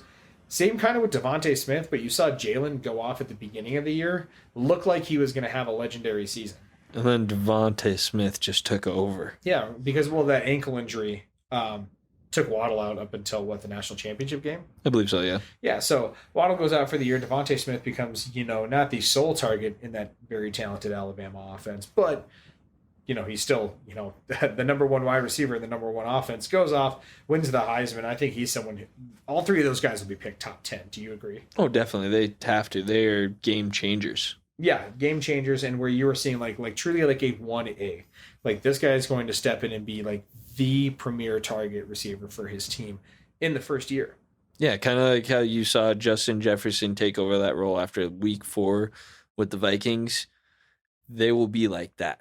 They will put numbers up better than Justin Jefferson did, and they will break his record just because they're going to have that extra game. That's true. We are forgetting about all the broken records that are going to happen this year. Definitely when we do a season preview, we're going to be talking about that, like what records get broken this year just strictly because of the extra game that's going to happen. I think passing yards, touchdowns. We could see the rushing yard, crown challenge by Derrick Henry just because you get that extra game. 2K this year, maybe it happens again next year. Obviously, health is a big factor, but with the extra game, who knows what happens next year? What is the record? It's like 2107, right? It's 2105. 2105. Eric Dickerson, yeah, because Adrian had 2097. Do you remember the play where he broke the record and they called it back on a hold? And the ref was trying to go pick up the flag, but it was too late. They're just like, Yep. I remember that play because they already called it on air, and it's like, no. I would have just waved the fucker off. They should have just left it. Yep. Even the team, they should just be like, we decline. Yep. Just let it happen. But still happens. We get a little bit off track all the time, but that's fucking fine because the rest of this receiver class is still amazing because I consider most of the rest of the guys we're going to talk about here either 1Bs or solid 2 options because then you have Rondale Moore coming out of Purdue, Kadarius Toney coming out of Florida, Rashad Bateman from Minnesota, and Elijah Moore from Ole Miss. I think these are all guys who still go in the first round. Oh, I love Rashad Bateman. I was about to say, who is your favorite out of this, a little four yeah, I mean, do we take out the top 3? I love Rashad Bateman. He's big. He's got he kind of reminds me of like a DK without all the tools there yet. Like DK was such a physical specimen without like the know-how of the route running and actually grabbing the ball. He is really good at the route running and grabbing the ball, but he doesn't have that natural freak that DK does in him. Well, yeah, and I think you see that with the route running, the big body presence, a little bit more of a throwback with receiver style. I do love Rashad Bateman. I think he's probably my second favorite out of this group. Rondale Moore, if he can keep the injuries under control and get back to his freshman year form, easily the number 4 receiver in this class. And I think, Kadarius Toney gets a little bit of a bump from playing with Kyle Trask and Kyle Pitts in that offense. But my favorite from this class is someone who is hugely slept on. I think that's Elijah Moore. I think the only thing going against this guy is the fact that he's 5'9", 180 pounds. He can run every route in the tree. He's gotten a plus 90 positive grade on PFF for both his outside and slot production in his senior year. He was a plus 85 graded slot receiver his sophomore year. I mean, he's a fantastic receiver with production behind him. And he's a guy who, yeah, he's only 5'9", but he can play outside. Well, I mean, Against the receivers. look at your Tyreek Hills, your Lockett's, your Marquise Browns. Is just going to fill that role if you know how to Antonio utilize. Brown before him. If you know how to utilize a player like that, he's definitely someone you should take a shot on. Yeah, I love Elijah Moore. If in a world where the Raiders say fuck the system and they go with their receiver late in the draft, I would love to see Elijah Moore just to go across a little bit more of a, because he's got great end line speed. He can definitely run past cornerbacks, but he's very shifty. But he can also break tackles. He's solid. He's 5'9", he's $185, very muscular frame. I love Elijah Moore. He's probably my favorite 1B out of those receivers there. Obviously, like I said, no disrespect to the other three. But then we kind of round out the list with a couple of, solid number 2 options. You talk about LSU receivers with Jamar Chase. You talk about Justin Jefferson last year. In the NFL year before with Joe Burrow. But let's talk about Terrence Marshall Jr. because he's someone who was kind of the third receiver in that offense in 2019. Obviously, with Jamar Chase sitting out and Justin Jefferson going on to the NFL, he is then bumped up right away to the number 1. Yeah, option. he was number 1. He played phenomenal this year. I think he played great, especially with the drop in quarterback talent, too. Oh, yeah, they did not have a Joey B back there, that's for sure. So, I don't think you see the polish to his game that you definitely saw with Jamar Chase or Justin Jefferson, but I think the physical tools are still there, like it is with those gentlemen, because Marshall's actually probably the biggest and the fastest out of them, being about 6'4", and actually probably being a smidge faster, just physical wise. But once again, you got to get that route running down a little bit, and I don't think he's flashed the amazing hands. Not to say that he doesn't have them, but I don't think he's flashed it as much as Chase or Jefferson. That's the only reason I put him in that number 2 category, because he's also going to be with guys like Tylan Wallace out of Oklahoma State, Amon-Ra St. Brown out of USC, and then actually a boy that I'm going to talk about here from South Dakota. Have you heard anything about Cade Johnson? No. So Cade Johnson's going to be a lot like Elijah Moore. He's going to be hugely explosive. He's like D2 Tyreek Hill, kind of think of him about. He's a redshirt senior, so a little bit older than you probably want coming from South Dakota State at 24 years old. But I mean, he's explosive. He's tough. He could be a fantastic slot receiver at the next level. I mean, quick 3-cone guy. Like I said, really the only kind of knocks on him is just size and age. Kind of coming out of the draft. But I think he's someone who could be a potential sleeper in the draft. So keep your eyes out once again for Cade Johnson out of South Dakota State. Will do. So, any other guys? Do you know anything about Amon-Ra St. Brown? I actually like Amon-Ra St. Brown a lot. They compare him a lot to Juju. He's kind of that bigger body, physical tool guy. But, I mean, they also... can't think. Slovis. I'd never know how to pronounce that quarterback's name from USC. But when he took over, you saw Amon-Ra St. Brown's numbers move up. And I think that he has a lot of tools, and if he gets put in the right system to polish him up, he's a solid second rounder. Well, I think he's a solid, 2 or 3 round pick. I love his route tree. I love his name first and foremost, Amon-Ra St. Brown. Ever since he's gone to USC, I've just wanted him to be the best receiver in college football. Unfortunately, he wasn't quite to that level, but I think you see him. Well, he doesn't have the end line speed. He's not going to be overly agile and make people miss, like you said. He's got the tools. He can catch the ball anywhere. He can catch it low. He can catch it high. He can catch it contested. But more importantly, I think the route tree is something that's going to be extremely undervalued with the rookie, wide receivers, because you can teach it up, but to have a guy who's already so polished as a route runner coming into the league, you can just step into an offense. I see a contender possibly taking him, late round 2. Definitely. I mean, in average draft, he goes, I think, high round 2. I mean, honestly, the Bucks really don't have much to fill, and say Antonio Brown does decide to jump ship. Be a perfect person to learn under Godwin and Mike Evans. God, that'd be right. Scotty Miller too, but just put him in there. Obviously, they showed that they have no mind running 4 wide receiver sets. They'll do it all day long. So he could be a great player. I mean, this wide receiver class is loaded. Sure, there's plenty of teams who need him though, because I think just run up the top of the draft list: Jacksonville, the Jets, Miami, pretty much any team who isn't good needs a wide receiver. But let's talk about some contenders who really do. The Colts. Do you see yourselves maybe surprising anybody in picking a wide receiver late round 1, like picking a Bateman or somebody? I definitely, if we don't hit, we're gonna need another receiver. But Vic Ballard is really good at his second round picks, so I could see him taking that guy from Ole Miss in the second round. or even getting Rashad Bateman, or possibly, I don't think because of Randall Moore's injuries, that's going to be something that's going to knock him down on draft stock. So he could end up being a late first round, maybe even an early second. Well, yeah, someone like Moore and Kadarius Tony or Tooney. I don't know how to pronounce it, but those guys, I think, more huge play. Like they have the playmaking ability to where they could get drafted higher than a Bateman or Elijah Moore. But the injuries for Moore and the lack of play time for Kadarius out of Florida, he you could almost see the guys who are more established. Like you said, a Rashad Bateman who's proven himself in Minnesota before he sat out, and then Elijah Moore who's proven himself all the time at Ole Miss. Yeah. They could jump. So I don't know about them available in round 2 for you guys. Definitely, with that mid first round pick, we'll see what happens. Because other than that, I'd say the only other contender that really needs a receiver as bad as you guys do is Baltimore. Because while Hollywood Brown's good, their first round pick has to be a receiver. I think it has to be. They have to get a number one, a guy. I mean, or even they need to. What do they have for salary cap? So let's take a look here, because the Ravens, I believe they're not sitting horrible in the salary cap. They're sitting 16 million positive. So they're kind of in that Raiders, Texans, Bills range. Maybe they go get Will Fuller. Yeah, maybe you go out. I think they go out. They make a move this offseason. Yeah, they have to get a receiver. I think Baltimore they absolutely have to get a receiver to make that next step. Obviously, drafting only gets you so far with Marquise Brown. I mean, the defense is not the problem at all. No, even losing Yannick, I still think they can get a pass rusher in there to fit the scheme better, at probably a cheaper price too. Oh, definitely. So we'll see where that team goes.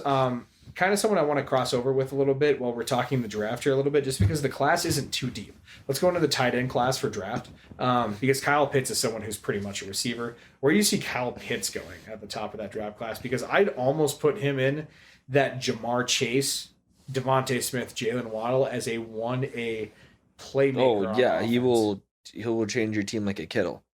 He's gonna open. I think he reminds me exactly of Darren Waller. Yeah, I'm not saying like he's going to be like a Kittle in like the blocking aspects, but he's going to open the field up. He's going to give you more levels and more depth and more area you can throw to. And he's a route running tight end. You don't find many of those. Like you said, Darren Waller, probably a perfect comparison. But he's also very undersized for a tight end. And I could also see him, maybe he makes the transition and he wants to slim down and he becomes a receiver. I could see that. I think in a situation where you put him as like an H-back, you put him at that inline tight end who can block in certain like stretch formations or, weak side runs, things like that. You don't ever scheme runs towards him, but you maybe don't shy away because he's still physical, and you can teach a guy with his strength to block because he's shown to not be a bad blocker. We'll put it this way. We don't want to put a Kyle Pitts up against a Chase Young. Exactly. Yeah, you want to scheme around him to have weaker blocks, outside linebackers, slot cornerbacks. As far as who he's blocking. But he's definitely a pass catch first tight end. So, I mean, in the top picks, because popular spots for him to go, he could go as high as maybe the Dolphins. Or Mike Gesicki blew up for him this year. But I don't know if you pass out. Does he go to the Jets? Or the Jets just say, fuck the system, they draft a tight end over all these wide receivers? I don't know if he's he's on Ciglen's face there when I mentioned that. I don't know if he's the number 2 overall player in the entire draft. I don't think he is. Like I said, I think I'd put him in the in-between of the 1B and 1A for receivers. I think he's probably better than a Rondale Moore. I think he's better than that, kind of group there, but I don't know if he really kind of measures up just because obviously Jamar Chase, Devontae Smith, Jalen Waddle, they've proven to be game changers at wide receiver. And while tight end's becoming more respected as far as a position you can change the game from with the Kittles, with the Darren Wallers, with the Travis Kelce's, I think you're still looking at wide receiver as the ceiling's higher as far as what they can do for the game. Oh, for sure. So, but moving on to kind of tight ends here, we'll keep with draft coverage, and then we'll actually flip-flop, go a little backwards here than what we've been doing, cover the draft, then the free agency.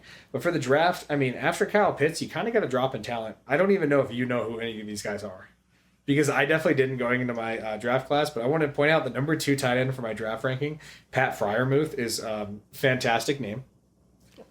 Solid football name. Solid football name. He's your traditional, 2-way tight end. He can block and catch. Not going to, outrun anybody, but he can run a solid route. Same with kind of Brevin Jordan from Miami. Tommy Tremble from Notre Dame. I was gonna say Tommy Tremble is the only other one that I knew. Yeah, so because Tommy Tremble has good physical tools, he's a good run blocking tight end. Yeah, no, he will hold the line down. I think they had that video of him where he was one on one with one of the defensive ends and he like pancaked him. Just absolutely destroyed him. So, yeah, because I think Tremble's a good guy, but once again, I don't want to dive too much into this tight end group because it's not deep. And once again, with the free agency rankings, you're talking about it too. I mean, you have Hunter Henry, who's kind of the gem of the class. I mean, Jonnu Smith's going to probably get some offers somewhere, but let's start with Hunter Henry. What do you think of him this offseason? I would love for the Colts to make a run at Hunter Henry because I do not think Trey Burton is the answer for our tight end position. But Hunter Henry also said that he wants to play with a quarterback and he is going to give the Chargers the first run because he enjoyed his season with Herbert and would like to continue that to grow. So, yeah, I would like to see Hunter Henry go elsewhere just because he's definitely ruined the Raiders the couple of times he's been healthy against him. Jonnu Smith's someone who could definitely be another pass-catching option for you guys, though. Oh, I Obviously, would love that too. Yeah, Jonnu Smith, I mean, not someone who's going to outrun anybody, but he's going to catch the ball and he's going to break some tackles. He's going to be a solid offensive option for you because I think those guys are your only certified starters. Maybe with Mo Alley Cox, you guys go out and get like a Gerald Everett, who's my next tight end, who's an athletic option, who could probably grow a little bit more, but I think his ceiling's at like that kind of 2 tight end. Rob Gronkowski, I think he goes back to Tampa Bay. I don't know. Maybe you guys get a Jared Cook. I'd like Jared Cook to go to Indianapolis. A little bit older, but maybe a 1 or 2 year deal. He can still catch some passes. See, I almost think that he goes and takes over Jonnu's spot in Tennessee. They almost get the same. They bring him back, little young, bring him back, team-friendly deal. I think a lot of teams do that this year. Once again, just run it back 1 year, chase the ring. We'll see what happens. Trey Burton, you think he goes back to you guys this year? I hope we get Hunter Henry. But I'm pretty sure we have, didn't we? I thought we signed him for 3 years. Gotcha. I don't know. He was still on my list, but you guys could have just re-signed him. Okay.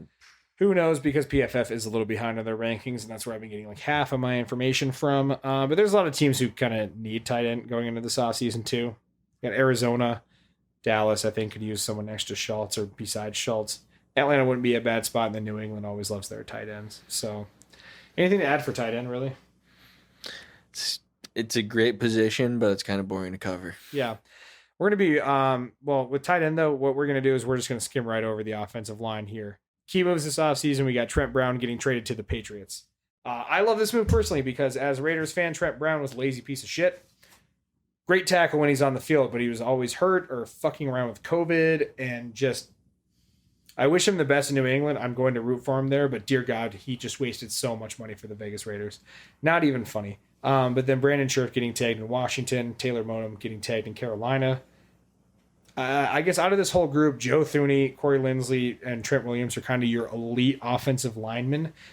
Do you think they go anywhere? Because Trent Williams, I think, stays with the Niners, and Joe Thuney could very well be running it back in New England. I think Joe Thuney might try to go test the waters a little bit. I think he knows that the Patriots aren't what they were, and they're not going to be what they are in this half of his career. So he might try to go block somewhere where he has a chance at one more piece of jewelry. Exactly. I mean, he's already got a couple of rings playing for the Patriots, but he's someone who could demand elite money. I think Corey Linsley, the Packers center, goes elsewhere and gets big money. Once again, not a sexy free agent class. Draft class, Penei Sewell, I think is kind of the gem of all offensive linemen. Fantastic, offensive line prospect. Give me a take on him. He's the best lineman out of the free agents and the draft class. He might be the number 2 overall player in the entire draft class in general. Well, and even after sitting out this entire year, you still look at the tape and you're just like, God damn, that's a dominant lineman there. Looks like Quentin Nelson, but the tackle version. Yeah, and he goes for the contact. Like he blocks someone and looks for that next block. Like his job isn't finished with that one. He goes straight for the next. Like he's very head on, could be out of there sooner than later if he injures himself. Well, and I think Sewell, he's going to be the number 1 guy. I think you have a little bit of a gap between who gets taken next. Just do a brief summary. I think Rashawn Slater from Northwestern, Christian Darrisaw from Virginia Tech, and maybe even Tevin Jenkins from Oklahoma State could all go in the first round. Rashawn Slater, I think, is a little bit undersized. He only weighs about 305, so I think he kicks down to guard. And do you want to draft a guard in the first round? I don't know. But he's someone who could be a good tackle if he gains a little bit of weight. Christian Darrisaw, is a first-round tackle, I think. He played elite at Virginia Tech. The stats for the team are, kind of up and down. But, when you look at his PFF grades, he was solid. He's going to be a solid first-round prospect. Not a lot of sexy upside, but, sometimes when you don't have to jump off the page like a Penei Sewell.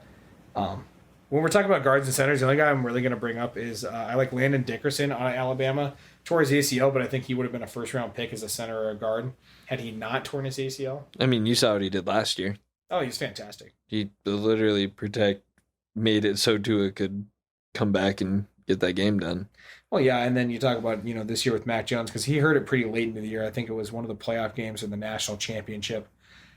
Only other guy I really kind of researched that I like is Quinn Meinerz. He's from University of Wisconsin-Whitewater, but he's actually the 5th highest ranked internal lineman between guards and centers in the draft class. So apparently if you're going to, be the 5th ranked guy at UW-Whitewater, you got to be pretty good. So it'll be interesting to see how that D2 prospect goes. Ciglen, any final thoughts on offense before we flip over to the other side of the ball? No, I think we've covered it pretty well going through each one. Yeah.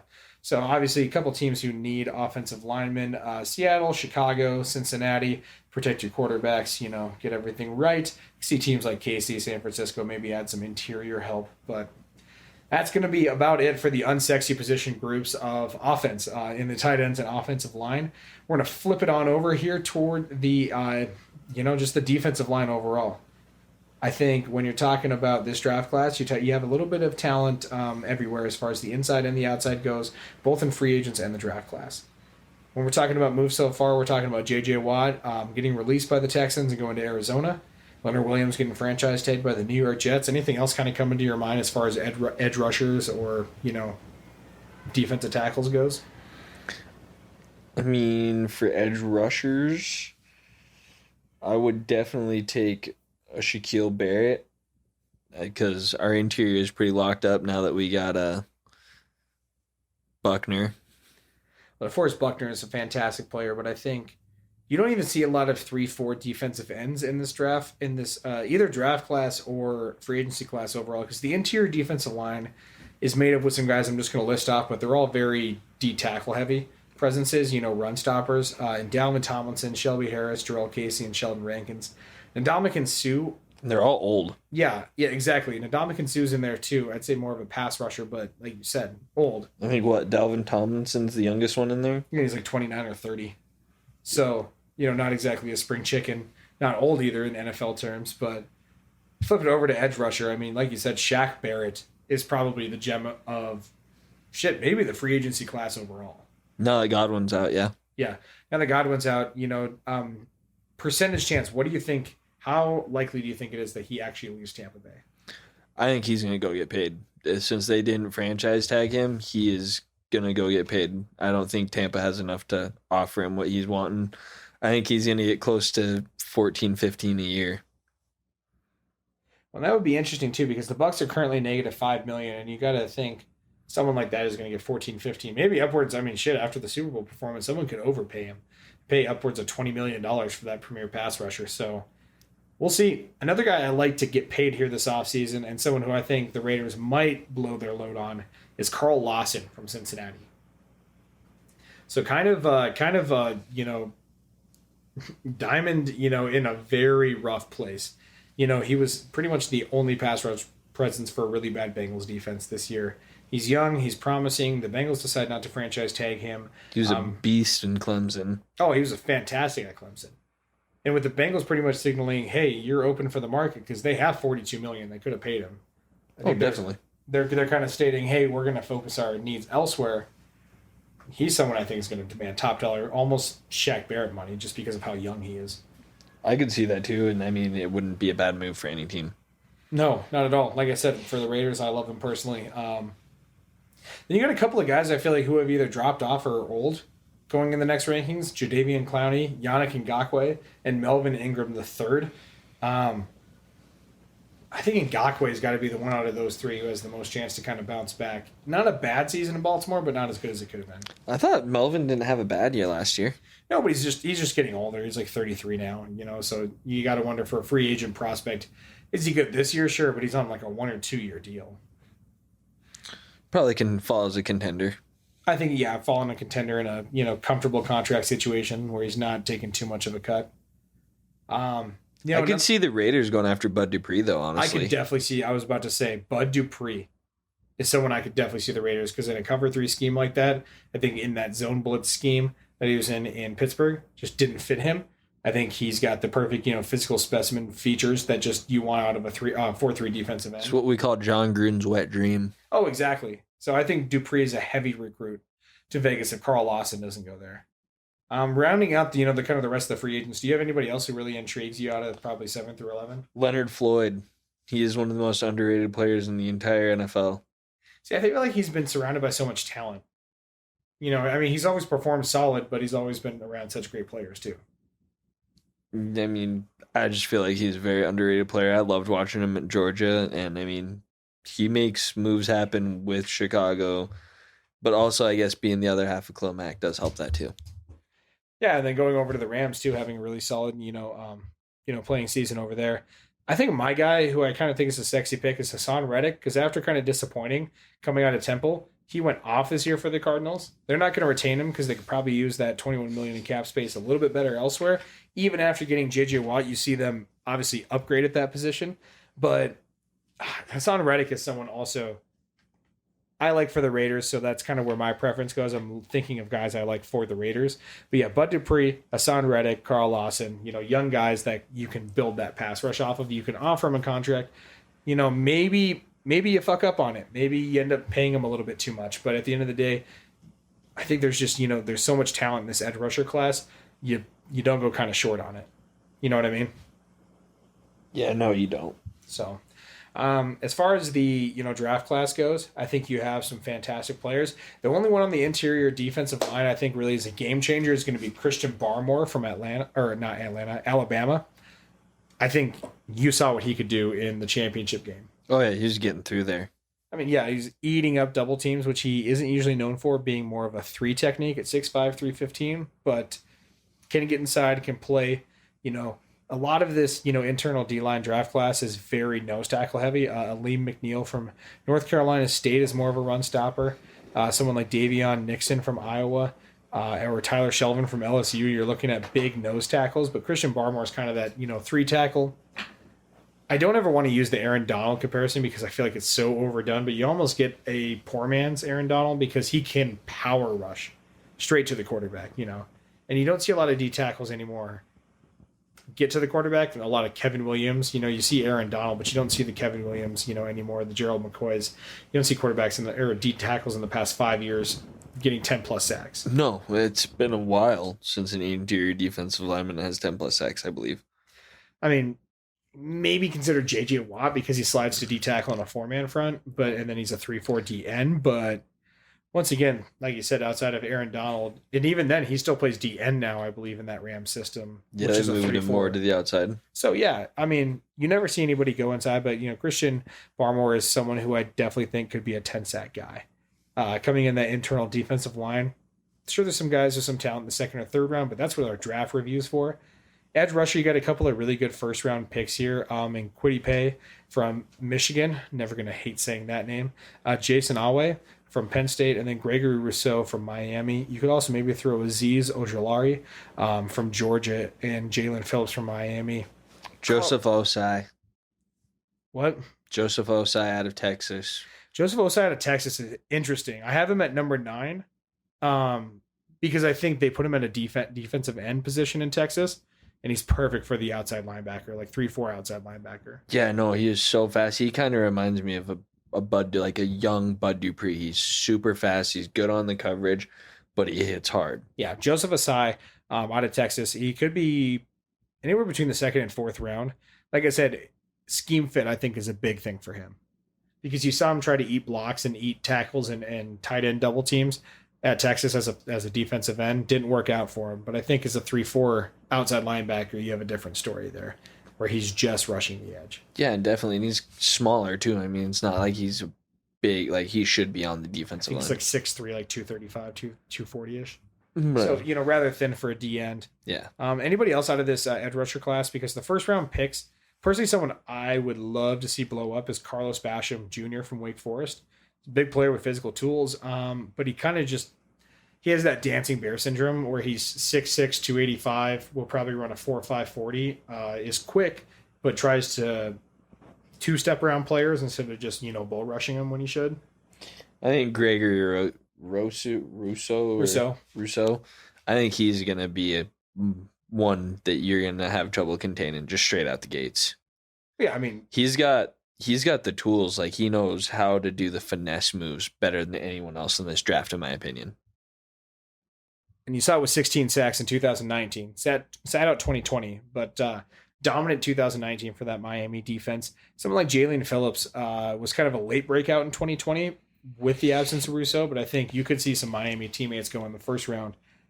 Once again, edge rusher, very deep in this free agent and, rookie class that's going to be coming out here.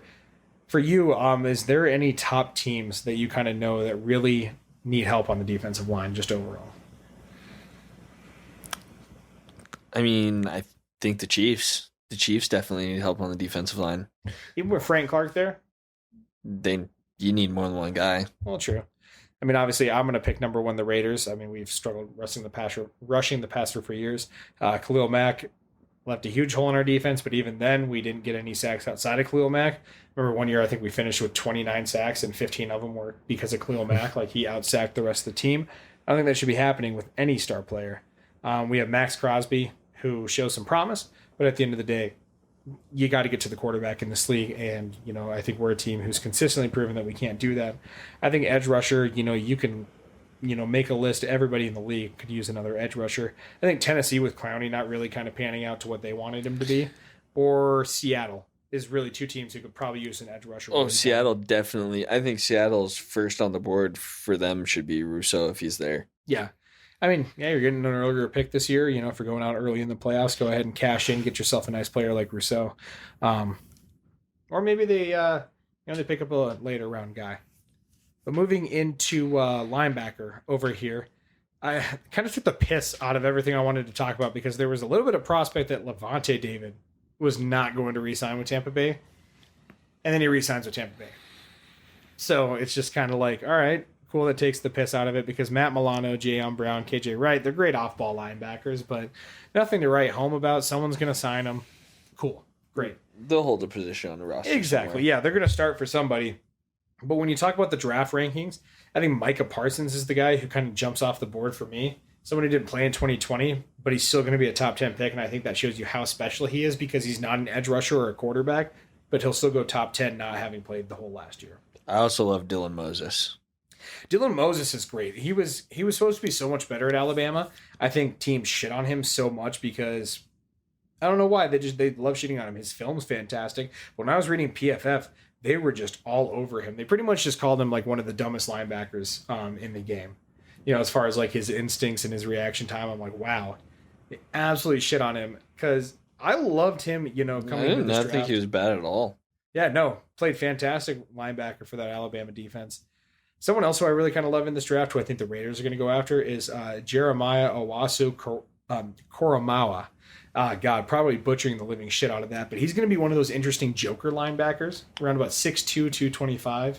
Yeah, a real hybrid kind of player. Yep, real. Move him out to safety if you need to. Yeah, like Isaiah Simmons. Yeah. Like a poor man's Isaiah Simmons. Yeah. So that's someone who I would love to see us draft, but, a little bit interesting, the linebacker rankings for the draft. Do you have any kind of upcoming rookies you wanted to shout out from the draft? Not from just you covered it with the Micah Parsons and then Dylan Moses. I really don't know much. I mean, I remember Jabril Cox. He was kind of the guy behind Patrick Queen. So I think he could do something just because he was learning from that guy. And let's be honest, LSU sometimes can make some pretty mean linebackers. Oh, Devin White, Patrick Queen. And you bring in Jabril Cox, too, he's a great physical prospect. I think he needs to get bigger. He's Devin White's body without Devin White's strength. Yeah. So we'll see what happens from this linebacking class. They're interesting. Guys I'm going to dig into more when we definitely do the draft review. Nick Bolton, Zaven Collins, and Justin Hillard from Ohio State are probably the other guys who I'd rounding out that top 7 group with Dylan Moses and Jeremiah Owasu-Koromawa from Notre Dame. Obviously, once again, I love my Raiders to go defense because we need a whole new fucking defense. Buffalo, New England, the Rams, and surprisingly, I think Denver goes running back in the first couple of rounds here. Oh, yeah. So, cornerback and safety, we're hitting the home stretch here of the review. So thank you for keeping in and tuning in with us, approaching about the hour and 40-minute mark. But yeah, we're going to run through cornerback and safety. Big move so far, mostly on the safety side. Justin Simmons getting franchise tagged by Denver, Marcus May getting tagged by the Jets, and Marcus Williams getting tagged by the Saints. I think Simmons we saw coming, but which one out of which Marcus surprised you more? Marcus Williams. Yeah. I didn't see that one coming. I thought they were going to let him go to try to keep it off the Bucks. Right, because that's what was I was looking it up. It's like $12.4 million is what he's going to account for from a safety franchise tag this year. So that's going to be expensive to keep him on what is a negative $31 million book. So hopefully you have that cap relief figured out somewhere because he's a promising young safety, and you like to retain him for talent position. But I guess you just thought that they were going to go elsewhere. Marcus May, I don't think is really surprising by the Jets. I think they should have let him go with the talent that they need to bring in the building, but obviously you can't give away another, really good young player. You can't discount a player that's played every game since he was drafted, though. Exactly. No, and someone who was underrated until Jamal Adams left. That's when people really appreciated him because they were like, okay, this guy's actually really good. Yeah, no, and he's available. Yeah, he blew up. It was a good thing they franchise tagged him. Oh, I think it was a smart move. Hopefully they can work out a long-term deal that'll benefit him next year. I think they work one out this offseason if he gets tagged. But there is small rumors that he is not happy about this. So we'll see what happens with Marcus May. Because the safety position, high for the franchise tags. Cornerback position, not really getting respected for the franchise tags. But someone you brought up in the beginning, Shaquille Griffin, top cornerback prospect this year for Indianapolis to pick up. Another couple guys. I would love for the Colts to get Shaquille Griffin. Well, you have a lot of great cornerback prospects. Griffin's a good one. William Jackson III, someone who's young, but he's played good for the Bengals. Desmond King could still demand a good contract. Mike Hilton is someone, you guys had last year. Do you think you guys bring him back? Because he's actually rated a little bit higher on the PFF ranks than Shaquille Griffin was. He was number 4 to Shaquille Griffin's number 5. Bring back who? Mike Hilton. You guys had last year, I believe. Could, but I think if we were going to bring back anyone that was on this list, it'd be Xavier Rhodes. That's true. Just because he kind of had that leadership role for our defense. Well, he had a career renaissance. Oh, yeah. He literally, the first 4 weeks were terrible. The last 12 were great. Yep. So, I mean, he was fantastic there after kind of, dropping it down a little bit in Minnesota. Because there's a couple of guys on this list. Jason Verrett played great for the Niners this year. Patrick Peterson could be another one of those bounce back guys. You have a lot of veteran depth in here because also AJ Boye and Richard Sherman are free agents too. I'd also even take a Troy Hill. He played great for was it the Rams last year? Yep. Yeah, he played great for the Rams last year. I'd even take him. Well, yeah. I mean, he slots a lot better as a slot cornerback. So I don't know if I pick him up as your number 2, but definitely Troy Hill I think would be a great addition to your guys' defense. As far as, what we're talking for free agency, there's a lot of teams that could be taking cornerback here because obviously in a passing league, you always need to be about 3 deep in a cornerback. I think San Francisco's at the top of the list just because they're going to lose both Richard Sherman and Jason Verrett. Denver, after losing AJ Boye, which isn't really a huge loss because Boye's played like shit for the Broncos. He hasn't been anything since he left the side of Jalen Ramsey. Yep. And so, proving that he's maybe not that number 1 guy. I think Arizona losing Peterson and Dallas just because they were burnt toast all year as a defense. Those guys need cornerbacks too. Definitely. So we'll see out of the free agency class. Anything else out of the free agent class of corners before we move on here? I would personally take a Jason Verrett for my team. I think he could honestly also help many teams if he could stay healthy. He's a solid corner. I think Desmond King is the most interesting out of everyone there. I think he deserves to be the number 1. He showed it time and time again, and he's honestly the one that I want the Colts to go after the most in that. Oh, Desmond King, I think could absolutely blow up for whoever signs him. He's going to demand some money. You guys have it. I'd say go out and get him. He's like, get him out of my division. Exactly. Yeah, I would love to not see. I'd love to see the Chargers just absolutely just fall apart this year. But then again, that's just coming from a spiteful place for me. Safety, though, I wouldn't say is deep, but you definitely got some good safeties. I think Anthony Harris took a step back this year, but he's still the number one safety in the class after being the best graded safety by PFF in 2019 and third best in 2018. See, and everyone thought the Vikings were going to tag him. He was a huge tag candidate. Everyone thought the Vikings were going to tag him. I was kind of surprised they didn't. I mean, they only have $8 million in cap space, so that would have put him negative. But I don't know. Maybe there's something we don't know. Maybe there's a long-term deal that's on the horizon, and the tag just wasn't going to be necessary. Out of the safeties on this list, I would take John Johnson, Xavier Rhodes. If Malik Hooker could stay healthy and doesn't want to leave, I would keep him. But the rest of them are all kind of old, like Deshaun Gibson Jr. is old, Trey Boston's old. I mean, Anthony Harris isn't young by any means. Keanu Neal, if he could figure it out. Yeah, because he was so good his rookie year and his second year. Just killed people. Yeah, and so, like you said, if he can figure it out and get back on, he's still only 25 years old. I think injuries and inconsistency have plagued him for a while, so we'll see what happens with Keanu Neal. I know the Raiders have been rumored to be interested because Gruden's starting to look a lot younger in free agency because we are a team who finished 8-8. We want to kind of keep with that on the rise, just as you guys probably do with the Colts. You want guys who are established or on the rise. You don't want past names. No. Just trying to squeeze it out. You're not, you're on the rise, but you're not a contender. We learned that with Phillip. We don't want past names. Yep, exactly. So solid free agent class. The draft class, though, I love for cornerbacks. Safety class, I'm not even really going to touch on. Tevin Mooring's really the only first-round pick. I think he's not that fantastic, but he's a solid first-round safety.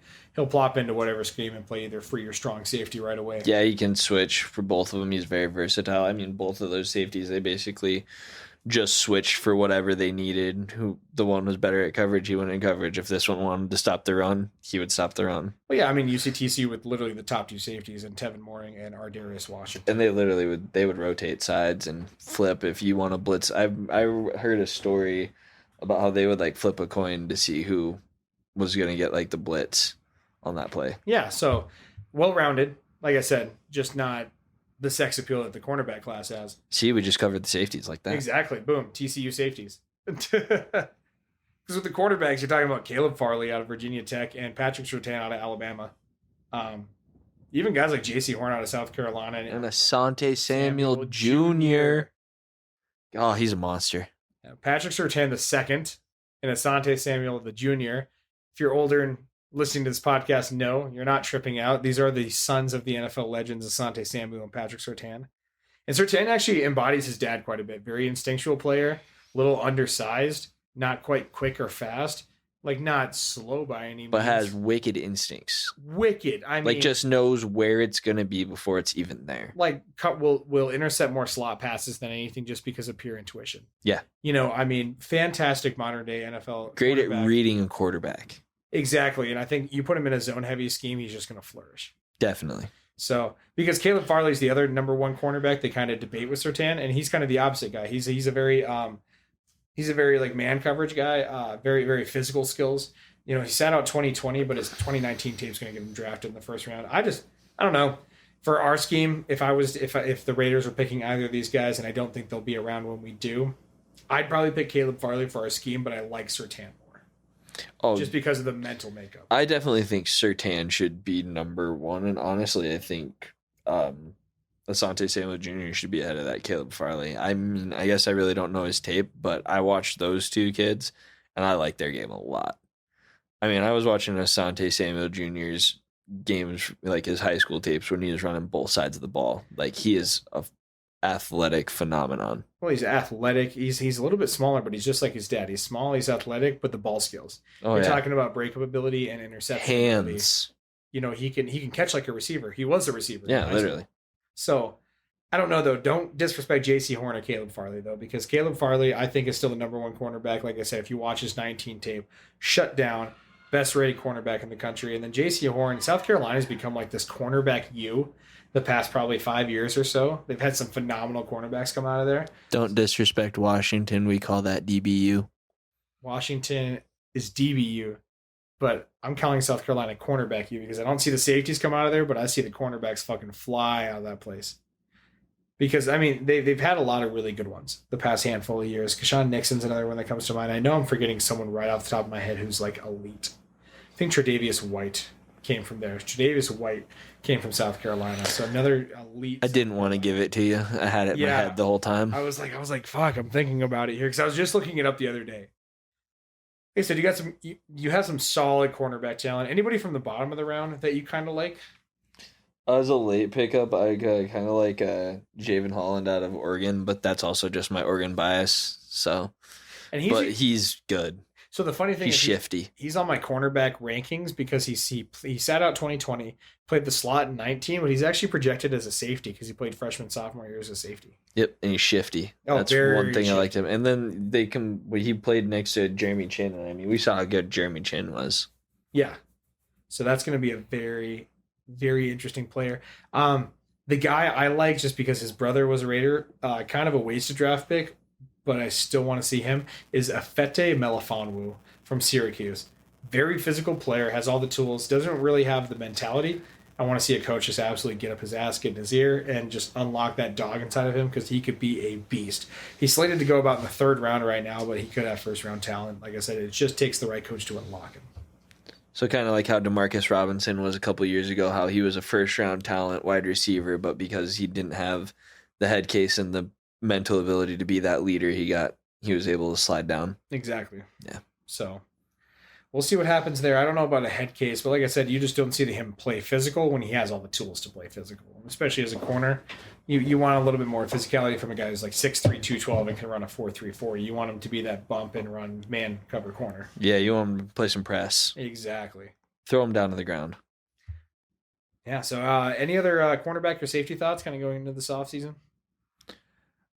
Personally, I mean, every team needs help on the secondary just because you see where this league is going. It's so pass heavy now that the only way to shut down the pass heavy is have good secondary. I mean, you saw it with the Rams, and the Rams are about to lose two of the key pieces of their secondary from last season unless they free up some cap space to sign them. So they could be a team to honestly digress now that we're looking at it and talking about this part of the segment.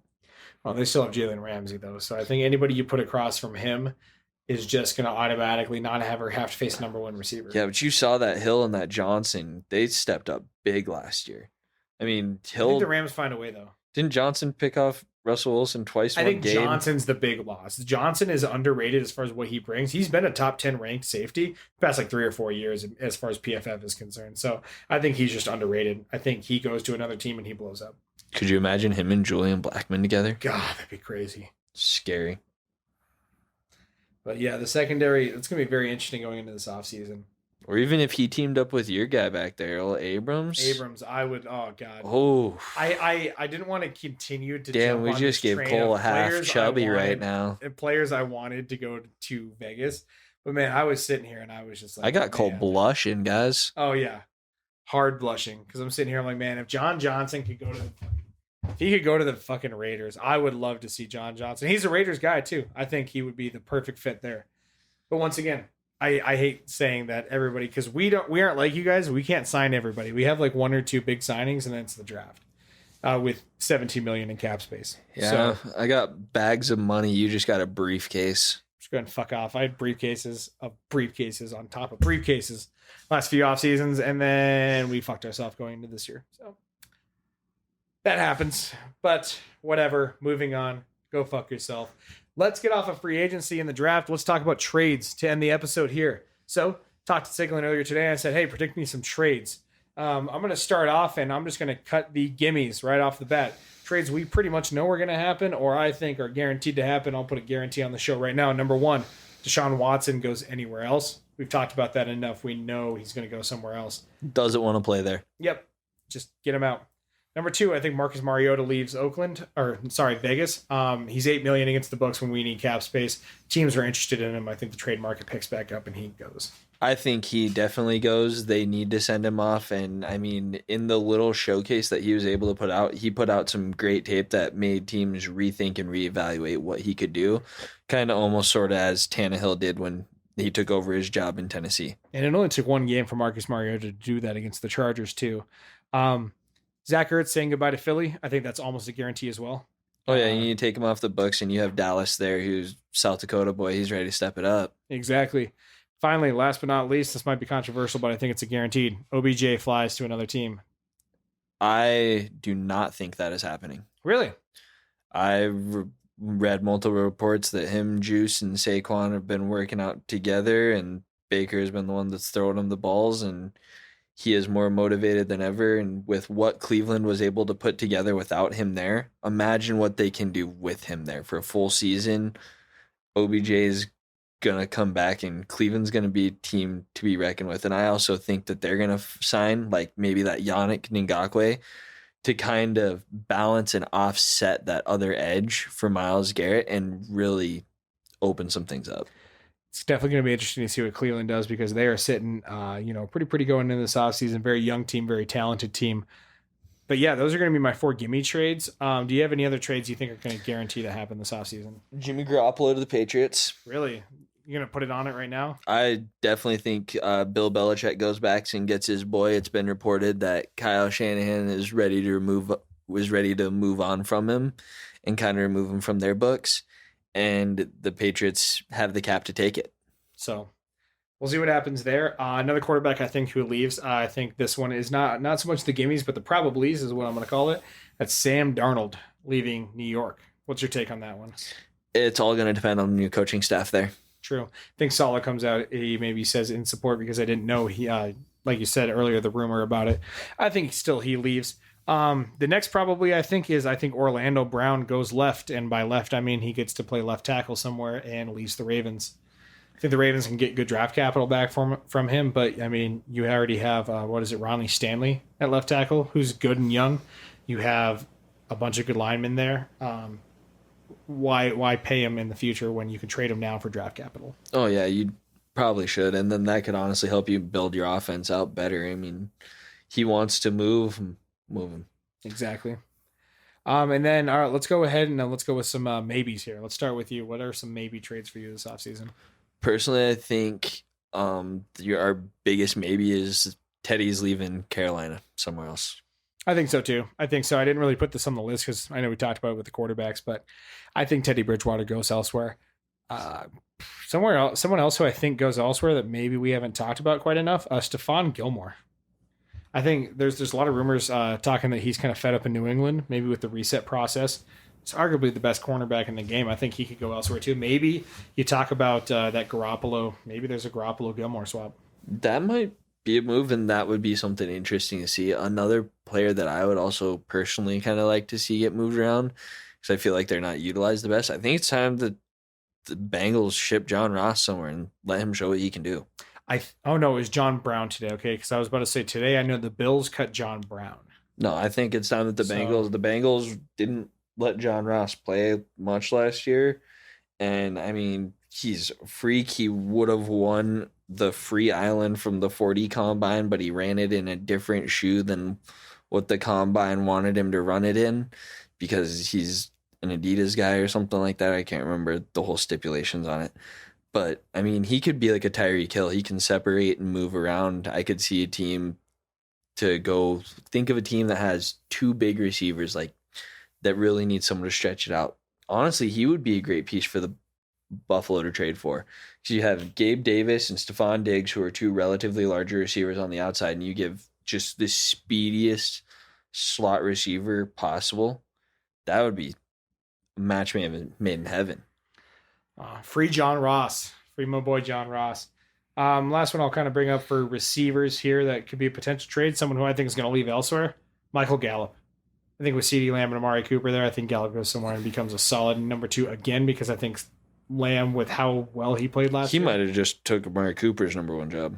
Honestly, Lamb might be the number 1 to Amari's number 2, which I would love to see Amari as the ideal number 2 because I think while he was viewed as the number 1 in Oakland when he played there with Crabtree, if you actually watch in crucial moments, we always went to Crab. when it was, do or die. So I think Amari could be the best number 2 in the game, but he's so up and down to really consider him like in that elite category. He's very inconsistent. Yeah, he's Scottie Pippen.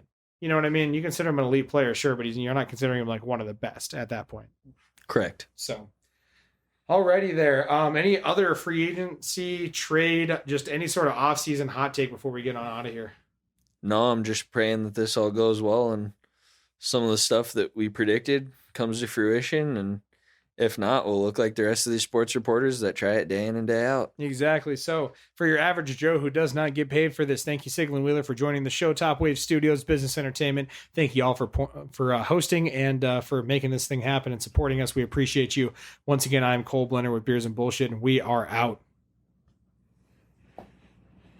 Yeah, unfortunately, we ran way too long, so we will have to do. You gotta go for like 7 more seconds, dude.